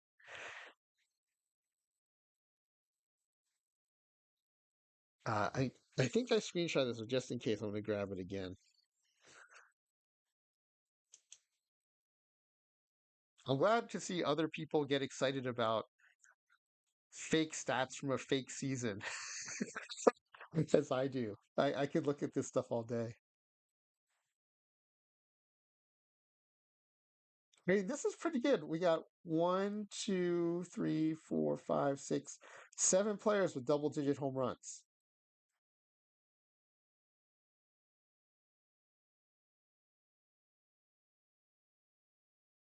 Oh, and check this out. Ted Williams, 36 doubles. That's kind of amazing.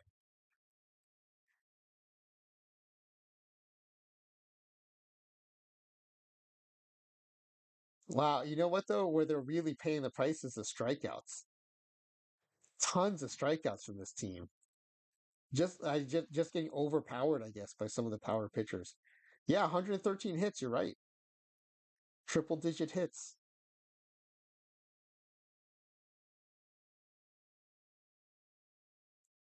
Ricky with the most, 243 strikeouts. Who is second? Hank with 213, and then the Mick with 205.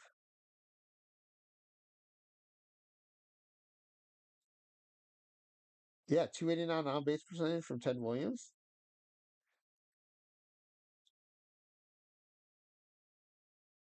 I can't believe 15 bombs from Wagner.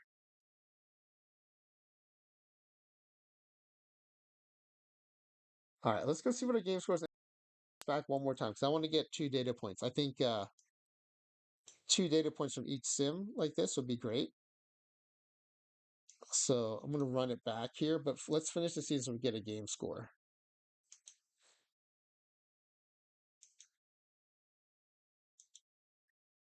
If we finish today, it should take us it should give us a playoff tree. Yep. Oh, the Mets in the uh even don't even have to play a wild card this season. Awesome.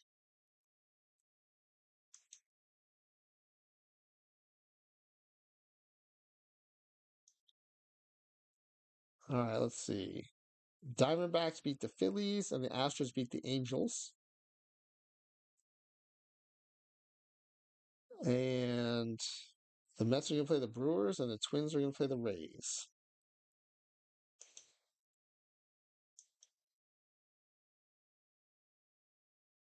Oh, the Mets get swept. The Dodgers sweep the D-backs.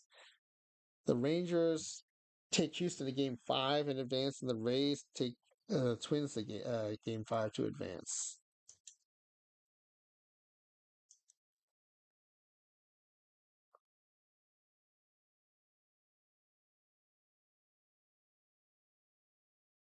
See, this is weird that it imports the historical rookies during the playoffs. It's loading the minor league database during the playoffs. I would expect that to happen like between seasons, uh not during the season.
Oh, it says my game is not responding. I hope it's not going to crash.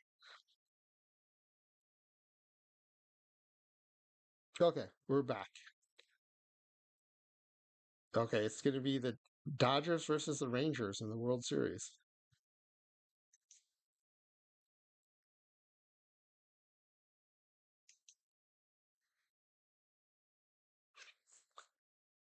Ooh, and the Rangers in seven. It looked like they might have taken a 3-0 lead.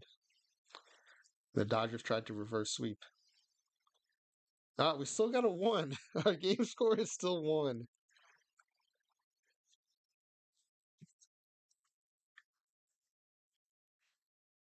All right, so I've updated the table.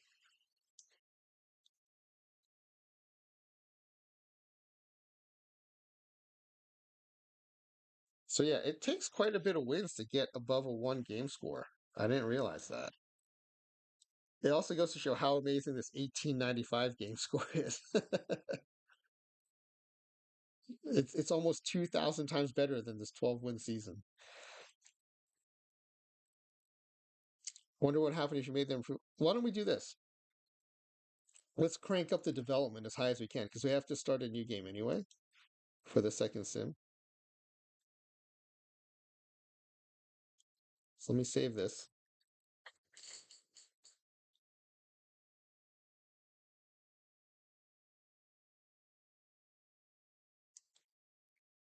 Yeah, we'll just max it out, chunks. We'll take it as high as we can. What I don't know is if it only calculates that development between seasons. I don't think it does though, because you always get player development updates during the season. So I think the thing is, it might not be continuous though. I wonder if we get like a step function where every few months or every development period, like there's a sudden increase in the talent, or if it's more linear.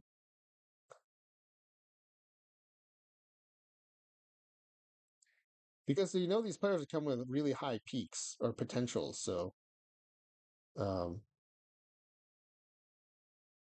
yeah, but they might not go at 15 too. That's true. That's true. Okay, so we're gonna create a new game. Yeah, so we can't do challenge mode. That was a good question. Historical league, career mode, import minor leagues, no expansion.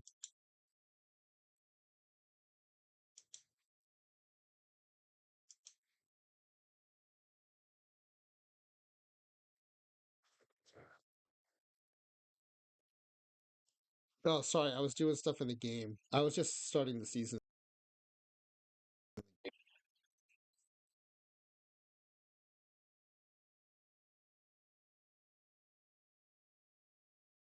Okay, so oops, what is that? Let me find I want to name it the same name I used before.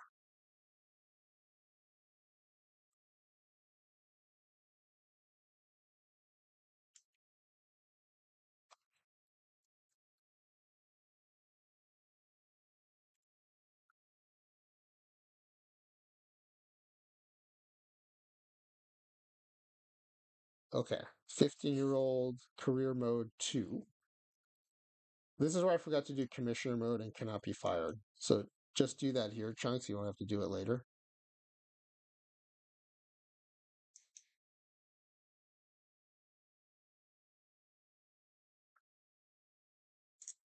Okay, and then in addition to the normal setup stuff, right, in addition to this, we are going to try to crank up the development speed. See if that helps our players.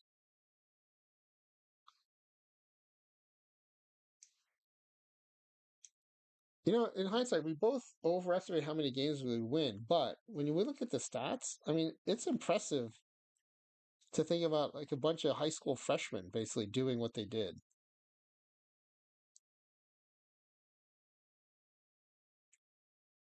I mean, 7 high school freshmen hitting double-digit home runs in a major league season. That's impressive.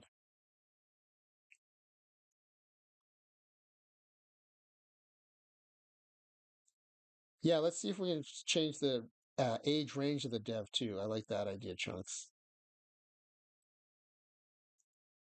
And you were right about Bob Gibson and Greg Maddux having sub 6 ERAs.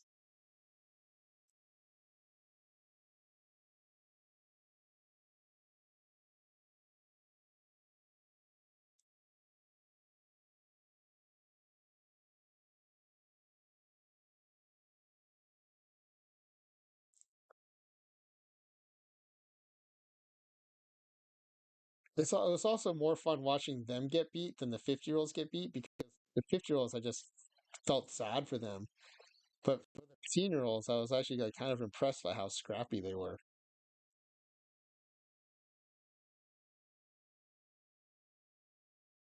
It's crazy that some guys don't have that at any age. That's true.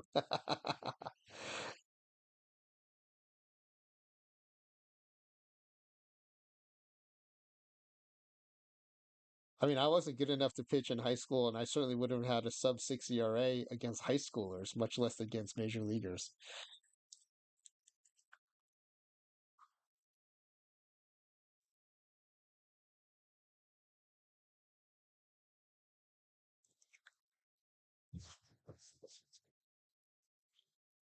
But I, mean, I think the prize of that sim was Tom Seaver's 6 strikeout streak. That was great.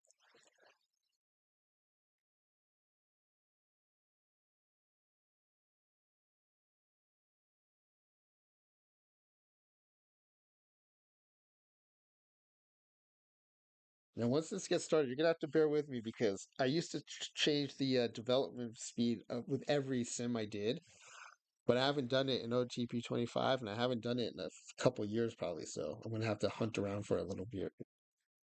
Yeah, 15 homers from Wagner. I think what was it, 13 from Hank Aaron. The hit by pitch thing was great too. I'm glad you noticed that because I might have missed it. If you know what it is, I might ask for your help. I'm gonna hunt around for it first though, because I think it's always I think I remember things better if I have to kind of suffer through searching for it. But if it takes me more than a minute, I'll probably ask you for your help.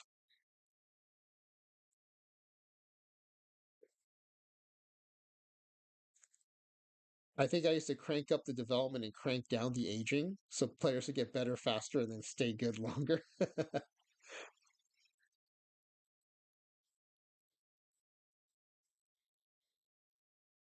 Hey, Cheeky, welcome to the stream, man.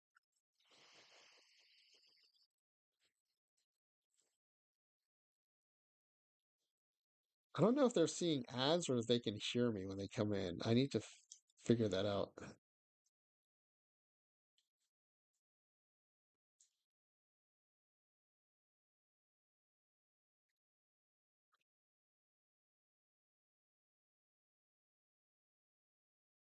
You're actually rating in at a good time if you can hear me. We're in between sims of bringing in my favorite major leaguers as 15-year-olds.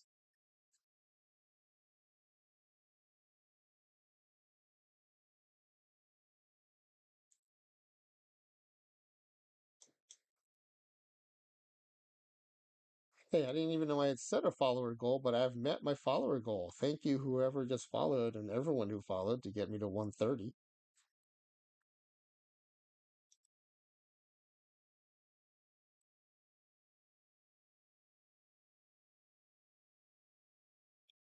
So here's what we're working on. We did a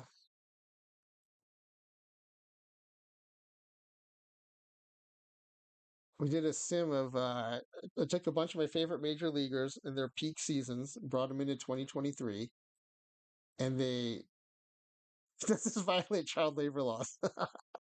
I'm assuming Major League Baseball, just like their antitrust exemption, maybe has a child labor exemption. So we brought these players in 2023. They won 153 games, 156 games. Then last night I brought them back in as 50-year-olds, and they won 2 games and 7 games. So the game engine is not kind to players aging. And I think more than the aging, it's probably the fact that they had been retired for a while. And then tonight we brought them in as 15-year-olds, and they did even better. They won 12 games, and we're about to do another sim where we're going to crank up the player development and see if maybe we can get them to improve even during the season. So we're loading up that season right. We're loading up that next second season right now. The highlight from the first 15-year-old season was Tom Seaver struck out 6 batters in a row.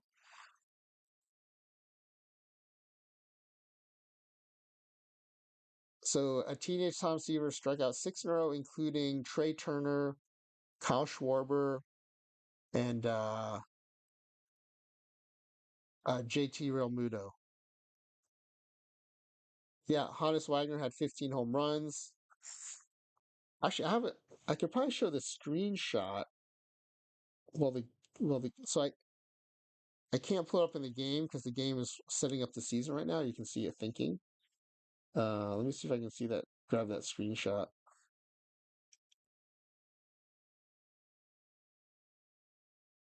Oh, you know what? Let's do that. Let's do that later because we can start this sim here.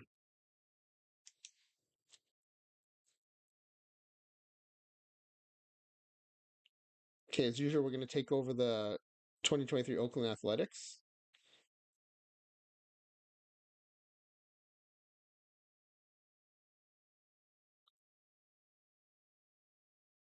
Yeah, Greg Maddux and Bob Gibson had ERAs under 6.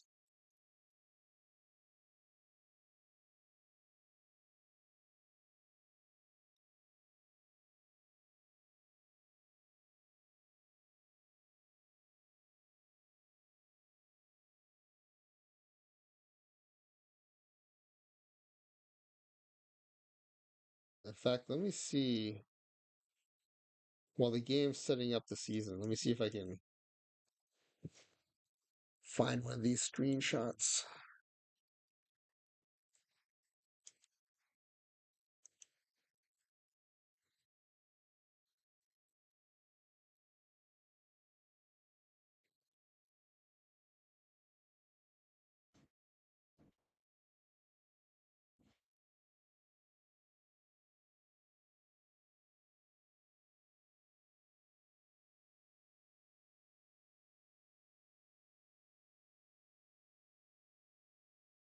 Okay, I think this is.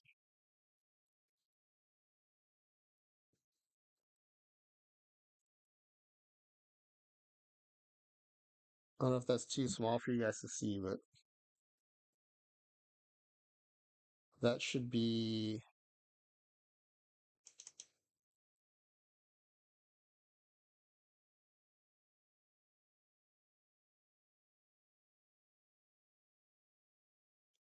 Yeah, those are the batting stats.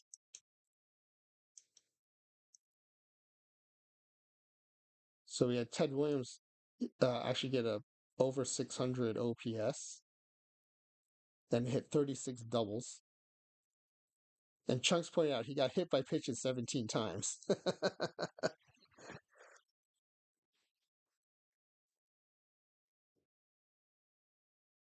And keep in mind, these are all players at 15 years old. So uh, seven of them hit double digit home runs.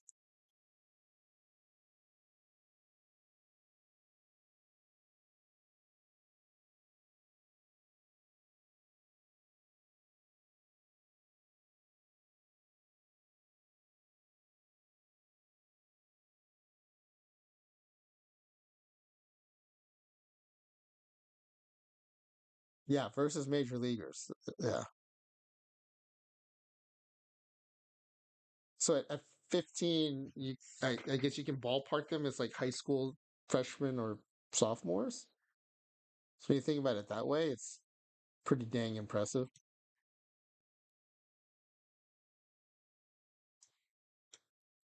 All right, so we're ready to jump in here.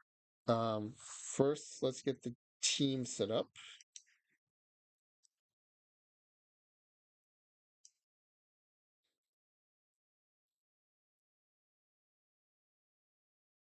We're all 12 wins against the Rockies.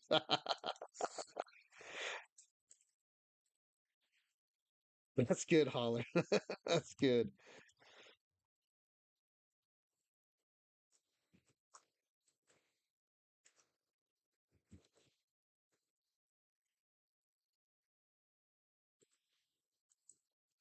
Okay, so we're gonna. The main thing is we have to change the abbreviation to FTM for franchise time machine because that's what the import file is going to look for. Oops, did not mean to do that.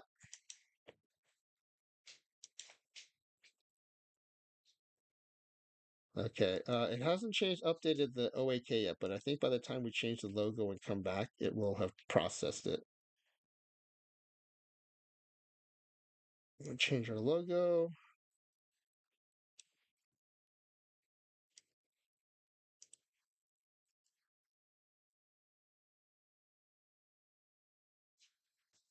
And I'm just zipping through it because we already did this earlier. So if anyone wants to see how to do this in more detail, you can check out the VOD. I think around the 45-minute mark is when we're kind of doing all the stuff we need to do. Hmm. Okay, so let's turn our injuries off. Scouting off. So everyone has perfect scouting information, including us. Player development. So batter development speed. I don't know what the scale is. Like, can I change it to? Can I? What happens if I do 100 and pitcher development? If I make it 100. So I found one of the best ways to do it is like just exit the screen and then come back. Oh, it accepted it. You want to do more than that? 1,000? Oh my! Oh man. Okay. Let's do 9,999. Let's see what that does. I mean, it's accepting it.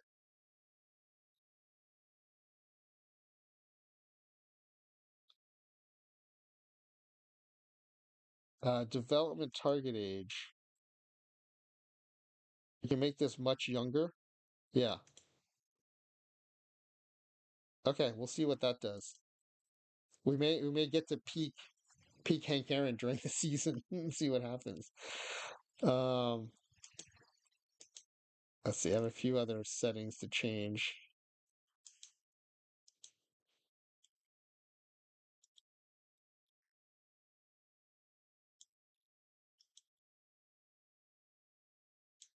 Injuries. Okay, I turn injuries off, and then let me make sure we don't get interrupted during our sims.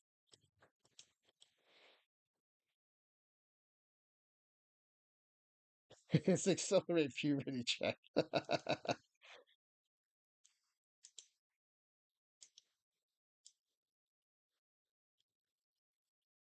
I remember some GM or manager famously was quoted saying you should never draft a high school baseball player who already has a full facial hair because they're probably done developing. Okay, I think we're ready to go. Hold on. I still use this checklist all the time just to make sure I got everything. Historic transactions were off when we set up the league. Injuries are off. All-star off. Okay, I think we're good. All right, so now we got to clear out our roster to make room for our players.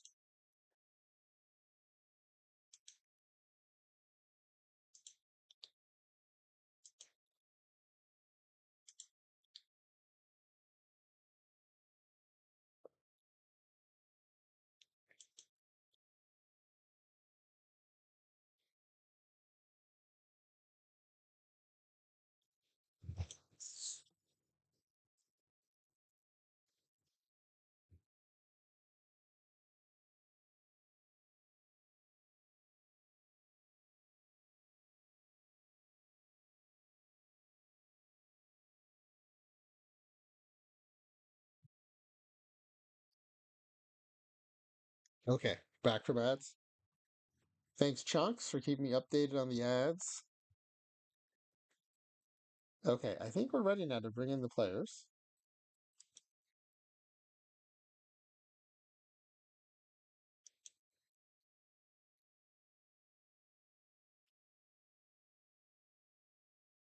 So, Cheeky, if you're around, I couldn't tell whether when you first raided in if you could hear me or if you were getting ads.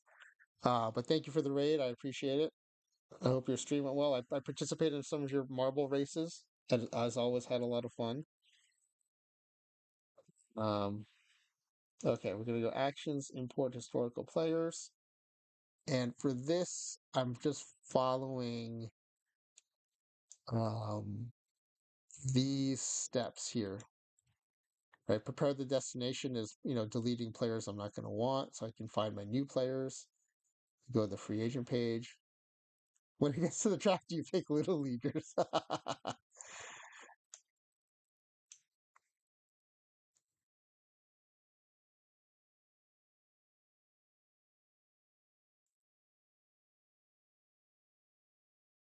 You like you like the marble races? Yeah, I think the marble races are a fun way to do it for sure. All right, so we're gonna select our file. Here it is, our all-time favorites at 15 years old. Fielding range based on entire career, pitcher stamina based on entire career, which is are different settings than we use other times. So I had to make sure those are still correct.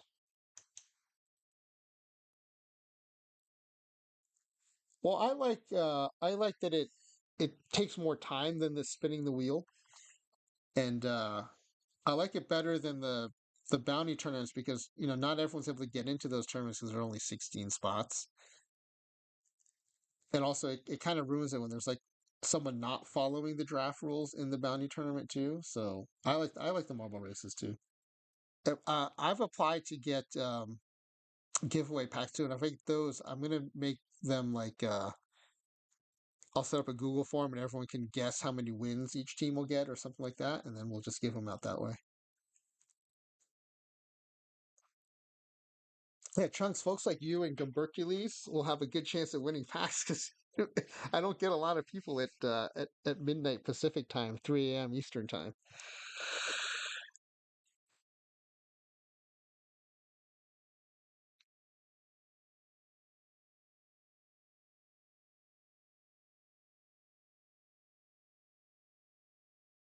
All right, let's see if we should get 26 imported players.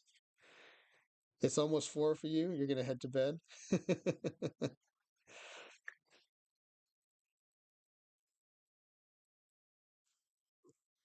Well, I feel like it must be a fun and interesting sim if it's keeping you up that late. Yeah, I was fascinated by those stats. I think my favorite one is the one that you noticed, Chunks, about the hit by pitches. Yeah, I want to see if they improve too, and we'll be able to see it in the standings, right? The The win count should accelerate during the season if they're improving.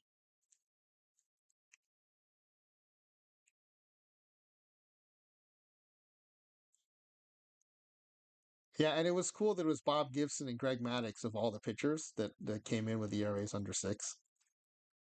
That was very cool.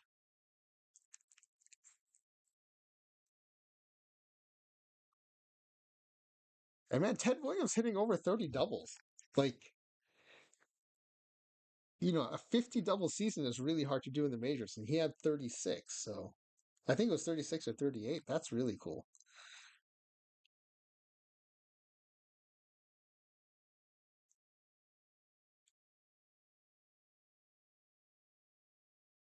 All right, we got 26 players imported. Now we cranked up the development, but I think our starting rating should probably be pretty similar to the last time.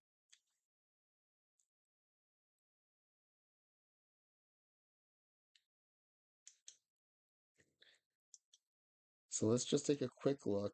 Should be similar ratings. So the development hasn't happened yet. Yeah, it doesn't look that different.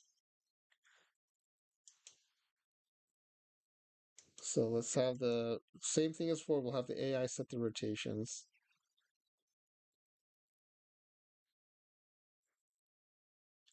This is interesting. I did not do this, but Tom Seaver, it says Tom Seaver FO. I don't know what that means, but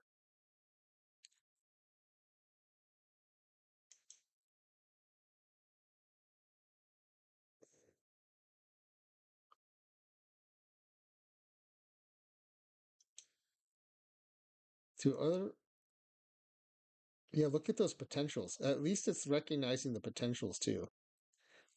That's funny. For Nolan Ryan, he's got high potential on everything except control. He's got no potential beyond 40 control. Oh, follower. Yeah, you might be right. Maybe it's follower. Check it out. A teenage Sandy Koufax coming out of the pen as the closer. That's pretty cool. You're right. Chunks, if you look at the bottom here and the bullpen, it has Tom Seaver starting rotation and then secondary role follower. So that's exactly right.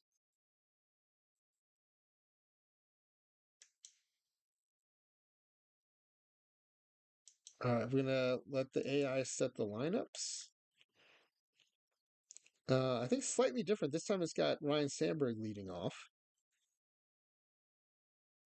No, you know what? I really do want to start Griffey as a Mariners fan, but I'm gonna let it do what it does. We're just gonna let it go and just see what happens.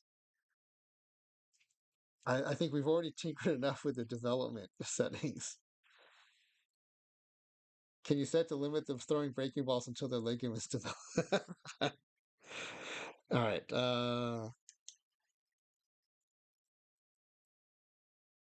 right. We watched highlights of the first game last time because the only change is development. I don't think it's gonna be that different in the beginning of the season. So let's just jump into the sim. The first month is just gonna be a couple games. Yeah, no, Chunks, I think it was a great idea to mess with the development engine, and I like the idea of like really cranking it up to see if it makes a difference. And if it's too much, we can always back it down. But if we didn't make it high enough, we wouldn't know if it mattered. So I like the idea of cranking it. Oh yeah, that's a good idea. Maybe watch a highlight at the end of the season, especially if we find that they're developing. I think that would be fun. I basically feel like by making the development 9,999, we're basically just like injecting these players with PEDs while they're in high school.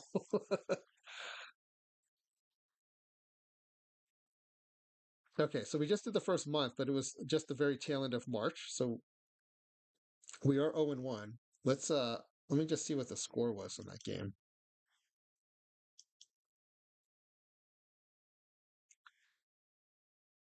The score was a 1-2 loss. That's a competitive game.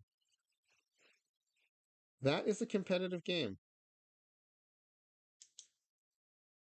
And look at that. We were winning for 6 innings. And that's without the development kicking in yet, too. Who was pitching that game? Old Hoss Radburn. He was bringing it until Christy Mathewson blew it. And then Randy Johnson and Koufax held on at the end, too. So that's promising.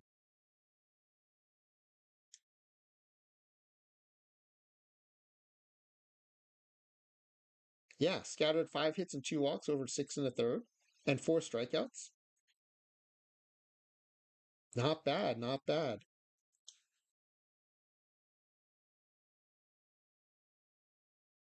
What did Otani do?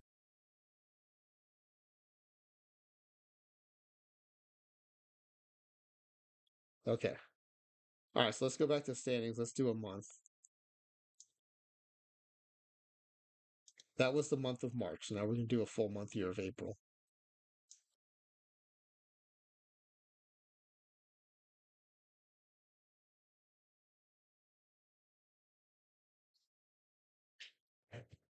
Oh, his pitching line. I looked at his batting line, not his pitching line. Okay, we're off to a rough start, but let's hope the development kicks in here. We're 0-18 so far. Oof. 0-27.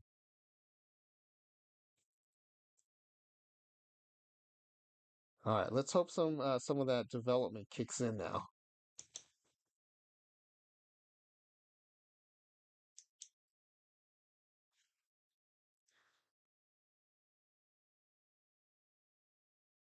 Oh yeah, you're right. Let's check the mail for our development update. That's a good idea. All right, we're cranking it up here. 4 wins.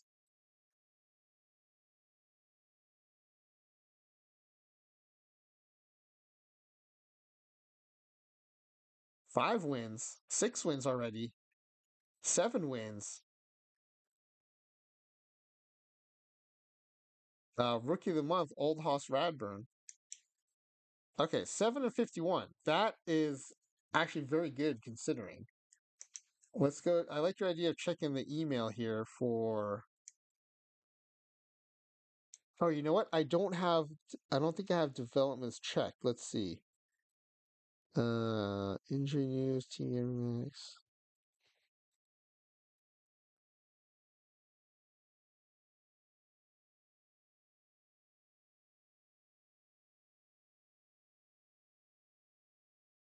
What would development be under?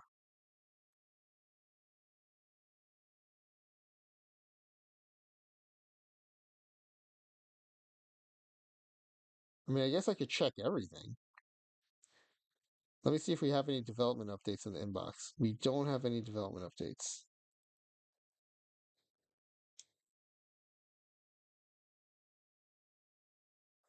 All right, let's check everything and hopefully we'll start getting some development updates. Yeah, exactly. I'm going to check them all. Okay, one thing we can do though is just look at their.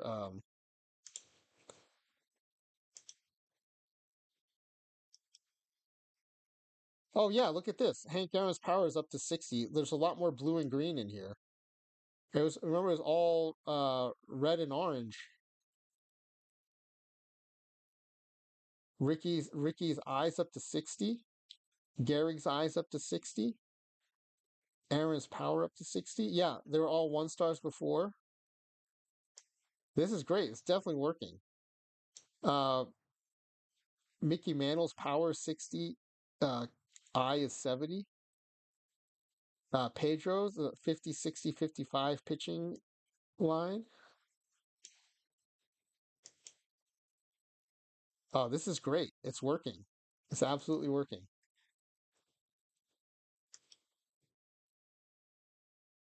All right, let's do another month. It's crazy. Within the span of a season, they're already getting so much better.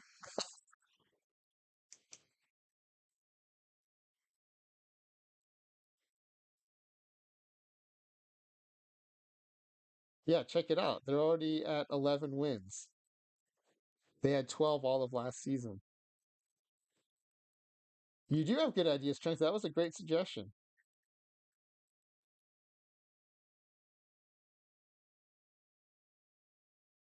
15 wins, and we're not even at the All Star break yet. 7 consecutive on base streak by Ricky Henderson. All right, let's take us to the All Star break. I wonder if we might or to the All Star announcements. I wonder if we might get someone. Maybe we'll get someone voted to the All Star game, or I mean, or added to the All Star game. 25 wins. All right, let's do two things. Let's see if there's a development update.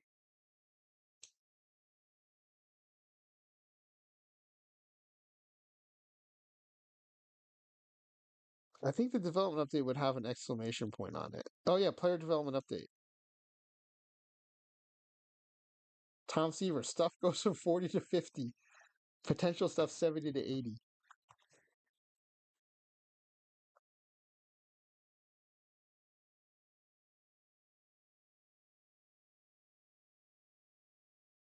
Old House Radburn, current stuff goes from 40 to 50. Current and potential control goes from 40 to 65. Walter Johnson, current stuff goes from 40 to 50. Yeah, these are in game huge jumps in season. Johnny Bench's current power goes from 35 to 50. No, for sure, Chunks. I mean, this is for a first stab, this is great.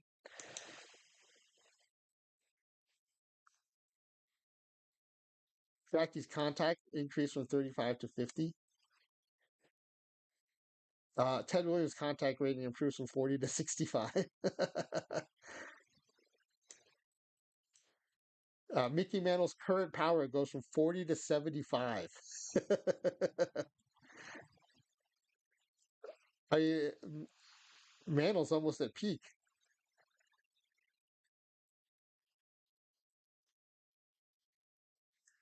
It's all fun and games up to the age-related decline during the World Series. This is going to be like that. What's that book you read in junior high? Flowers for Algernon. Like the guy gets super smart, and then, but then like he goes like senile super fast.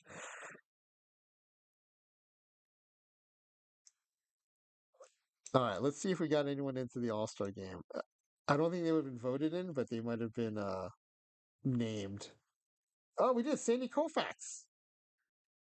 Sandy Koufax here. 2 and 2, 11 saves, 2.30 ERA, 1.49 whip, 7.5 strikeouts per nine. He's been added to the All Star game.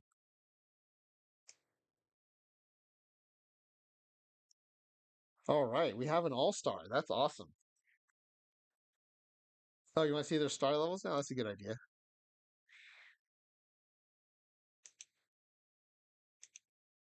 Oh yeah, no, we did see. Look at that. Ted Williams is already at 4.5.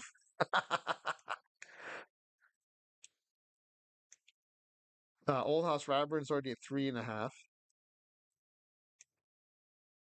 Yeah, Mickey Mantle's already at 5. I said he was at his peak. He is. Hank Aaron's at 4. All right, I gotta see what happens. Oh, you know what? Let's see if Teenage Koufax gets in the All Star game.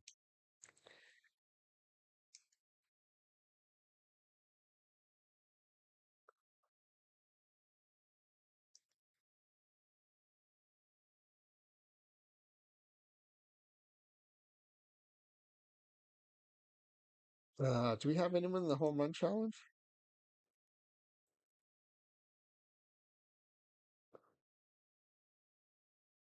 No, I don't think we got good enough fast enough.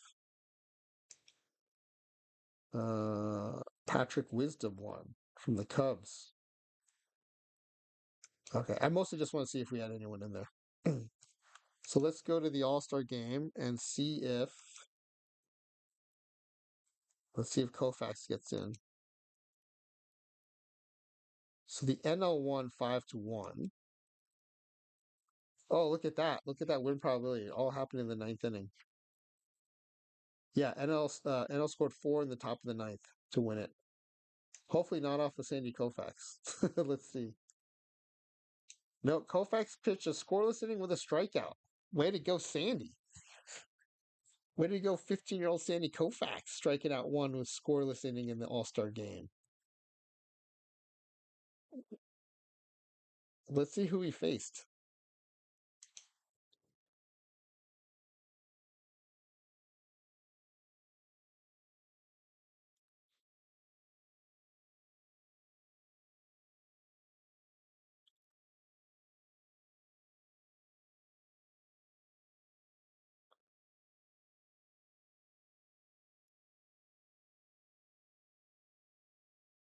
There he is, Sandy Koufax.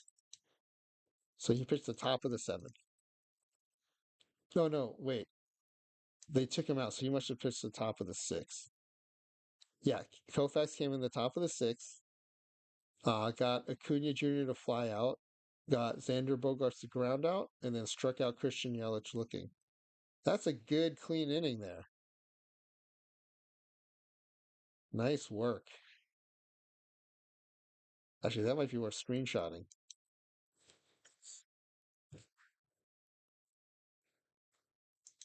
All right. Um, let's go back to the standings and do another month.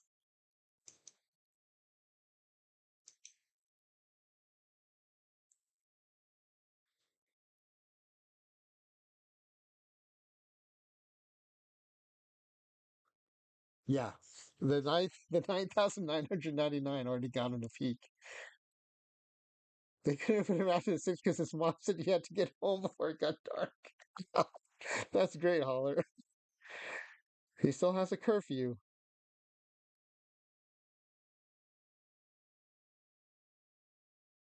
38 wins. Hank Aaron gets batter of the month, and we had a 9 game winning streak. Wow. We are 38-69, 355 win percentage, 29 games behind, but we are rolling. 9-1 in our last 10. Yeah, it will be interesting if we can become a playoff team. We are closing fast.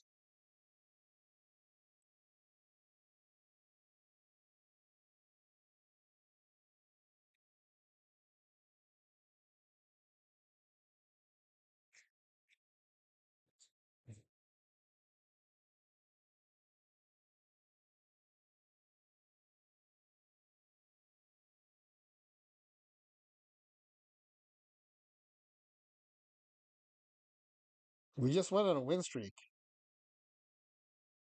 That was like a 4 or 5 game win streak, it looked like. Let's see. A 9 consecutive strikeout streak by Old House Radburn. A 10 consecutive on base streak by Ted Williams. 7 game RBI streak by Williams. 11 game run streak by Schmidt. 9 game run streak by Ted Williams. 4 game home run streak by Ted Williams. 5 game home run streak by Ted Williams. Wagner Player of the Week and Ted Williams Player of the Week. Yeah, should we check their star ratings now? Oh, let's see if we got another development update.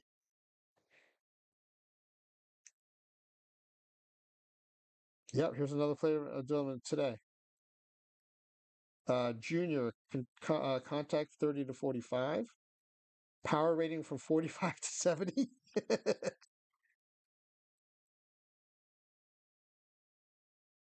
And he went from zero point 0.5 stars to 3.5 stars.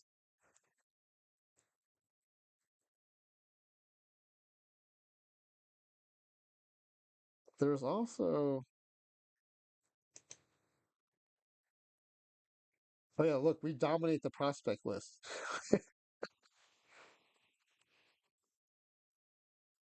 All right, I'm just gonna take a quick peek at the roster now to see what our stars look like. It's just normal development jumps, nothing to see here. That's great, Holler.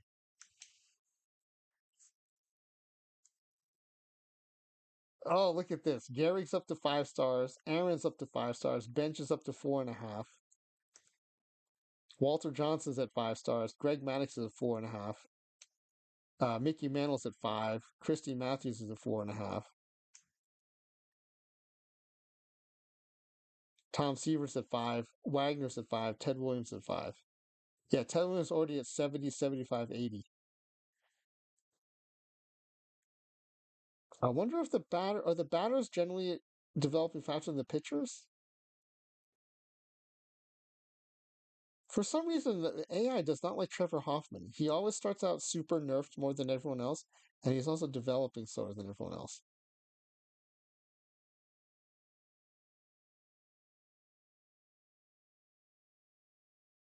All right, I really think there's an outside chance we snag a wild card spot at least, and then after that, anything can happen.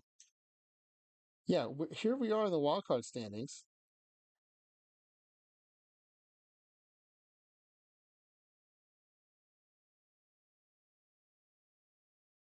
All right, first things first, you got to get out of the cellar of the AL West. It's already September 1st, though. We're running out of time here.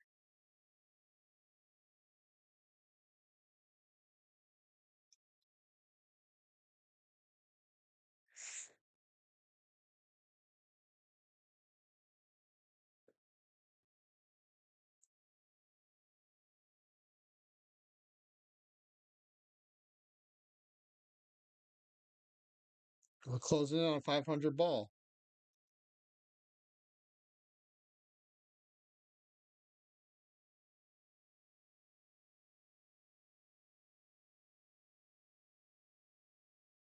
Oh, we're out of the cellar.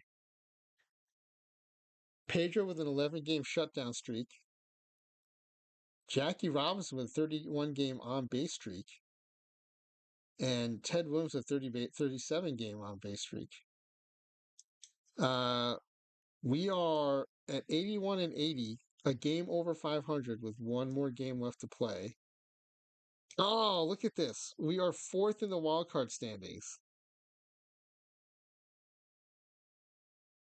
Hoffman, Holler said Hoffman's older brother hasn't introduced him to ACDC yet. He'll get there. Man, that was close. Especially after we started, like, what was it, 0 and 20 or something? That's insane. All right, let's sim this last game. We're guaranteed to finish at least 500. 82 and 80.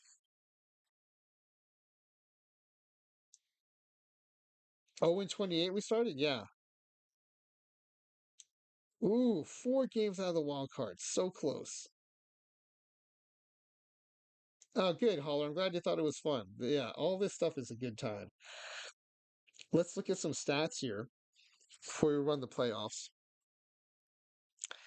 I'm going to screenshot everything. All right, here are the pitching stats.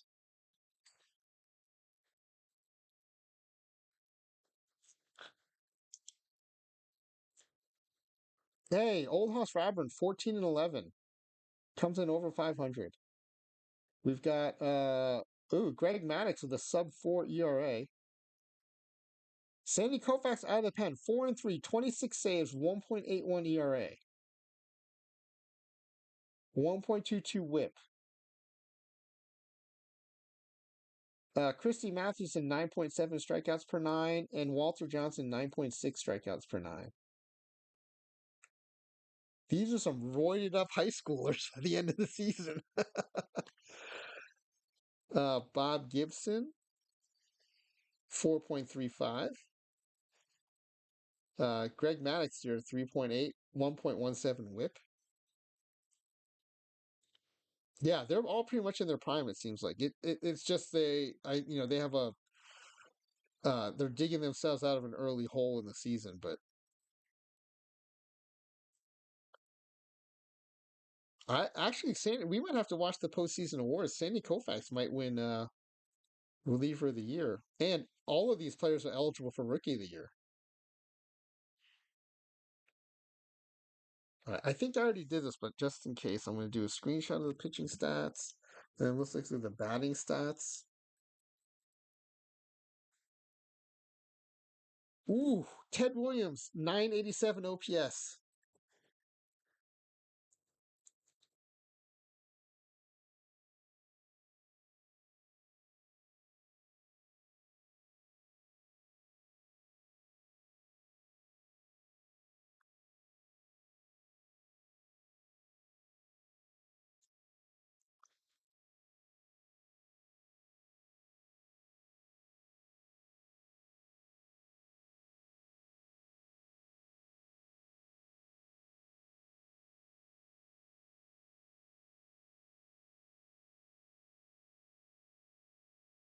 second. What happened to where's Ken Griffey Jr.?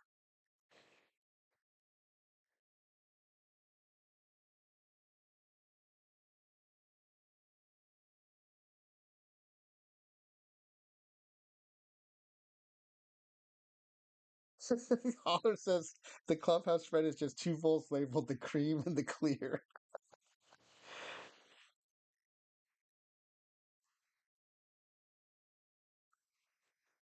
What happened to Junior? Yeah, 9999 was too high, but it made for a very entertaining sim, that's for sure.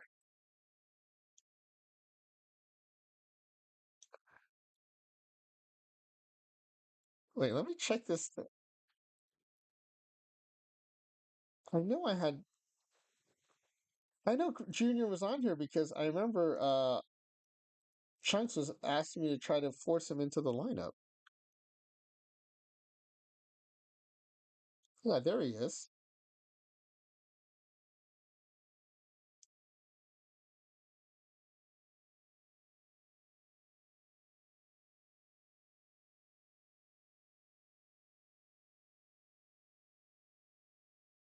Why? Where is he?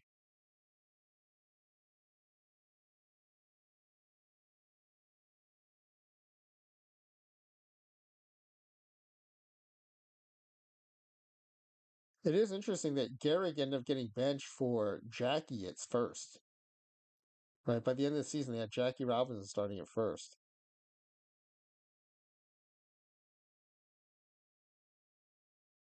Did he get? Okay. Oh, scroll down. You're right. You're right. Duh. There he is. Again, Junior getting no love.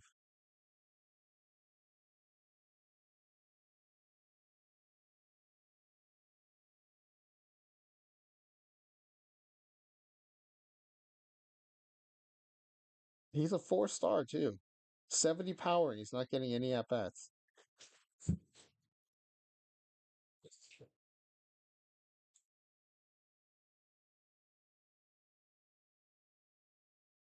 Because he did not participate in the post game buffet.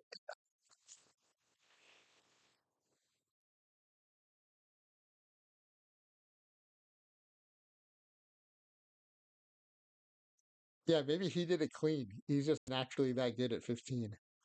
This is making me wonder, what if I start them at 5 and turn up the development to like a million?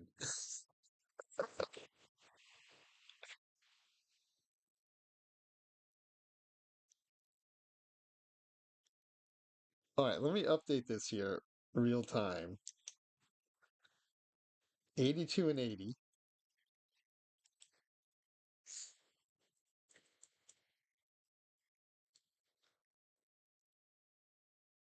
I'm going to put some asterisks here.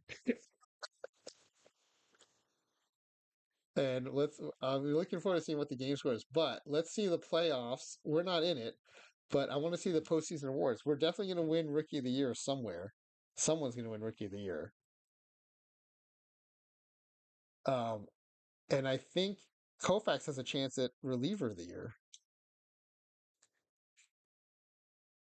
Did I screenshot the batting stats? I think I did, but I'm always paranoid I'm going to forget, so I'm going to grab it again.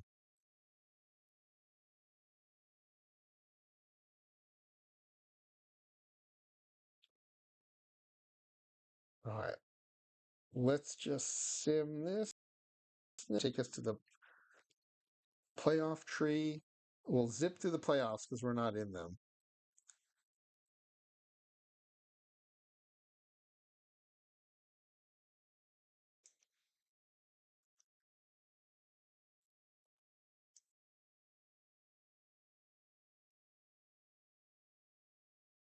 All right. Oh, the Mets are not in the playoffs this time around.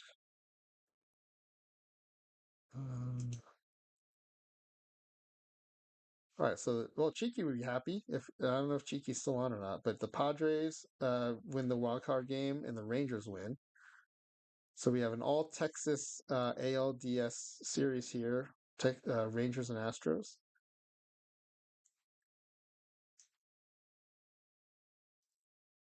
Let's sim to the next round. Ooh, the Padres and Cubs advance to the NLCS, and it's the Rangers and Rays in the ALCS.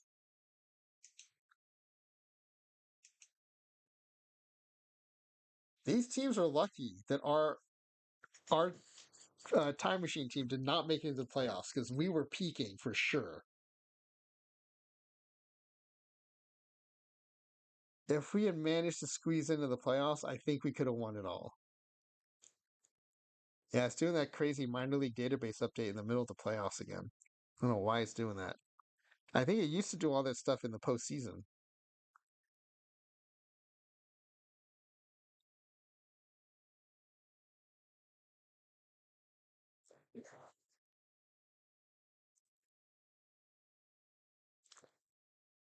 Well, this was a fun experiment. I think it lacks some of the charm of a unPED 15-year-old Tom Seaver striking out six major leaguers in a row.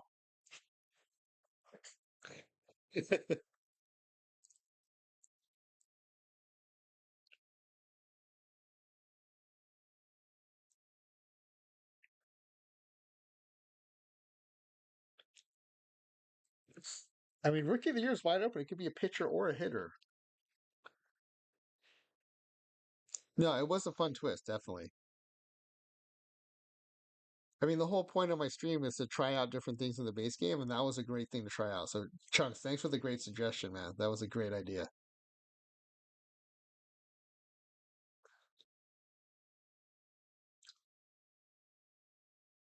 And I don't even know that we would have bothered if there weren't so many like glimmers of potential in that first 15-year-old season, right? Like the Tom Seaver and the Greg Maddux and the Ted Williams showing that potential. All right, so the Rays and the Cubs in the World Series. That's a weird combo.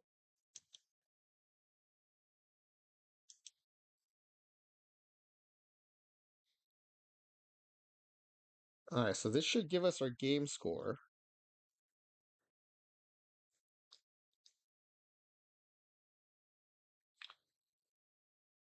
Oh, we achieved our owner goals. Acquire a player. We should not be acquiring anybody. What is going on there? All right, 598. That is a respectable game score.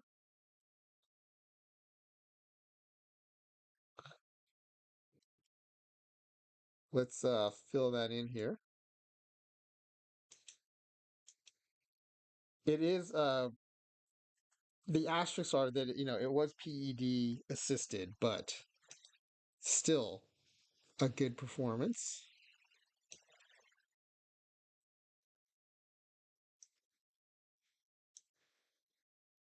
All right, I want to see what it meant about acquiring a player. Let's look at our roster. Who did we add? Shouldn't be adding anybody.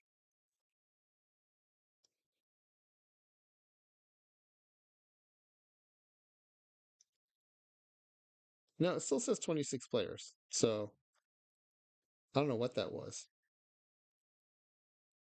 Okay, let's get ready for postseason awards. Oh, the player development facility is open. Should we develop some of our players?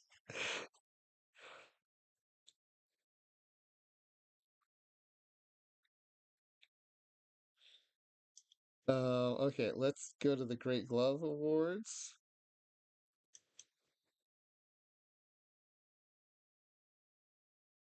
There's a chance we might win something here.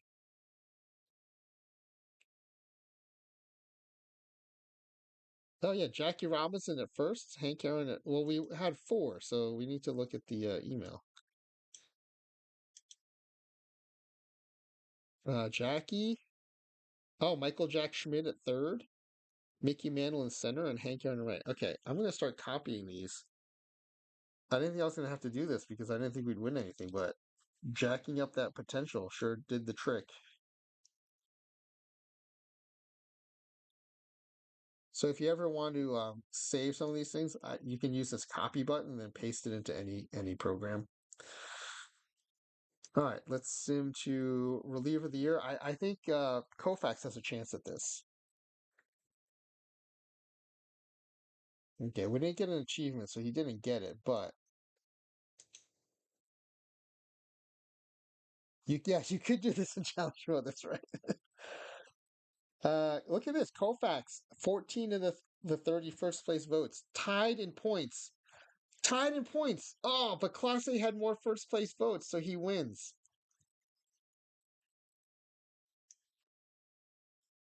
That's awesome. Great job, Sandy Koufax.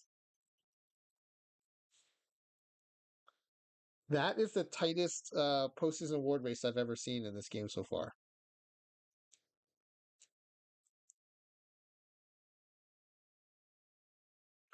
Yeah, and Chunks, if you turn development way up but leave aging where it is, they'll get super good fast but then not decline, right?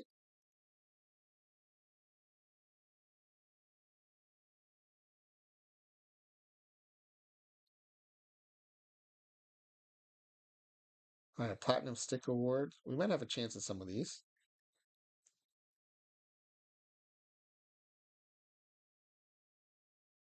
Yep, Ted Williams and Mickey Mantle. Let me get that email.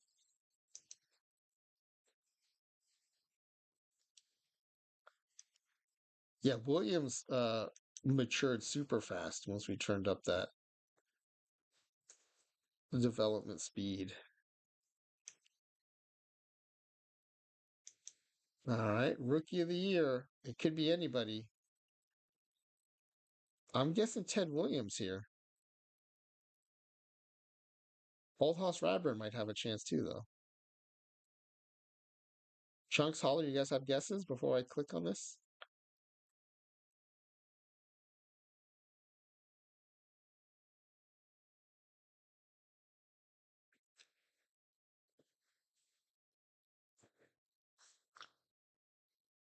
Oh, Hank, that's a good one too. Yeah. I'm going Williams, and on the pitching side, I'll go Koufax. Holly with Mantle. All right.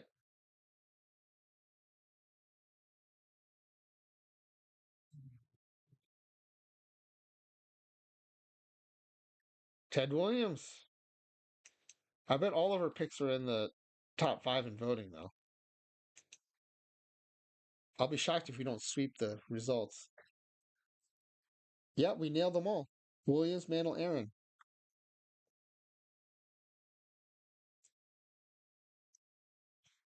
Yeah, so as a 15-year-old, he hit 283 with 37 bombs and 93 RBI versus Major League pitching.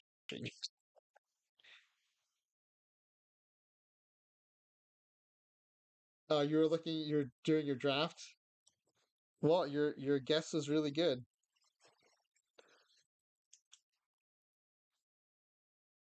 All right, let's see. I got that copied and pasted. All right, manager of the year now. We have an outside chance at this, going having a 500 record, but I think it'll probably go to a playoff team. Yep, Baker for the Astros.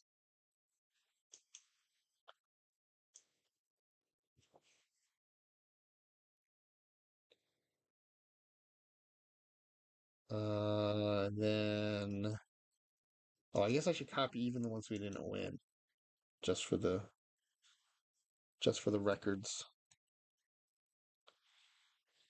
Okay, and then here are the two biggies: Cy Young and MVP.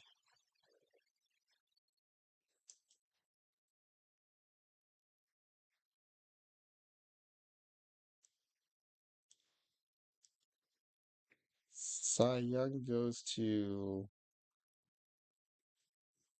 Zach Eflin. Oh, Zach Eflin was second. DeGrom was unanimous. I guess when you turn injuries off, DeGrom can really do a number for the Rangers.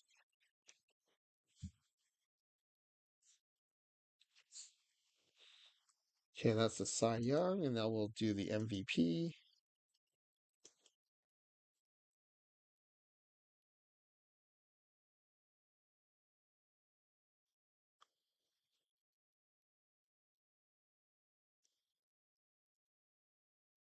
Otani wins the AL MVP. Ted Williams came in third as a rookie, as a 15-year-old rookie. Mantle came in seventh as a 15-year-old rookie. Not bad. Not bad, fellas.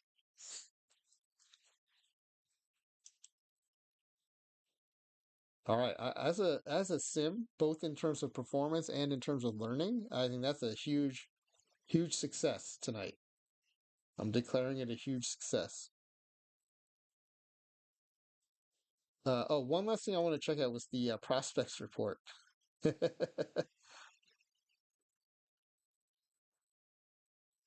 Where's the prospects ranking? Top prospects. Oh, you know what? During the course of the season, all of our players would have aged out of prospect because we now have a full season. So we are no longer prospects. So at the beginning of the season, we were dominating the prospect rankings. But all right, guys. Thanks for joining. I hope you had fun. Ordering Google improved farm system.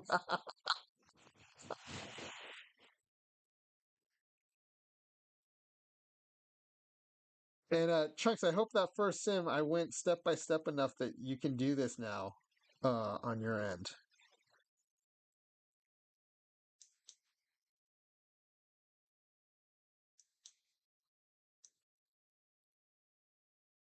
Oh, I'm glad you had fun, Holler. Thanks for joining us.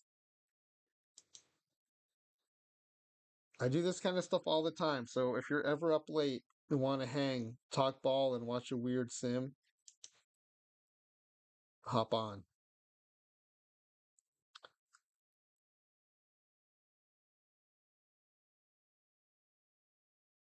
Yeah, I've got to work during the day and I've got the kids around in the evenings, but try me on Discord and I'll definitely answer any questions you have if I can. And if I can't, then I'll answer them on the stream. All right, no one's streaming out of the park, so let's look up baseball. See if I can send you somewhere baseball related.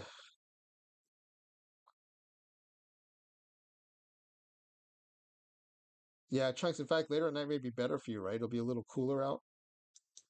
I know that's why Cheeky streams at night.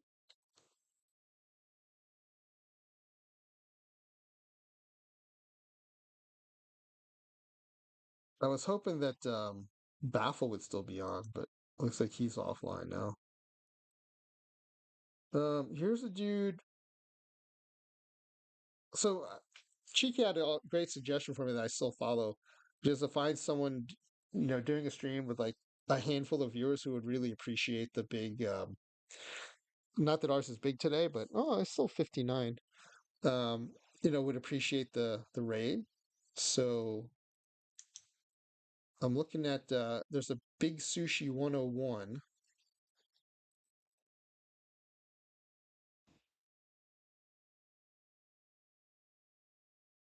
Right. Let's try to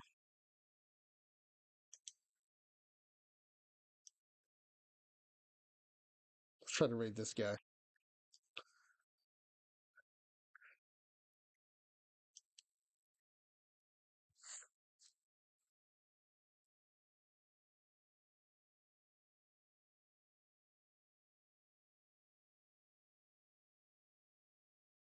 Okay, I'm gonna raid you into this guy playing MLB The Show 24.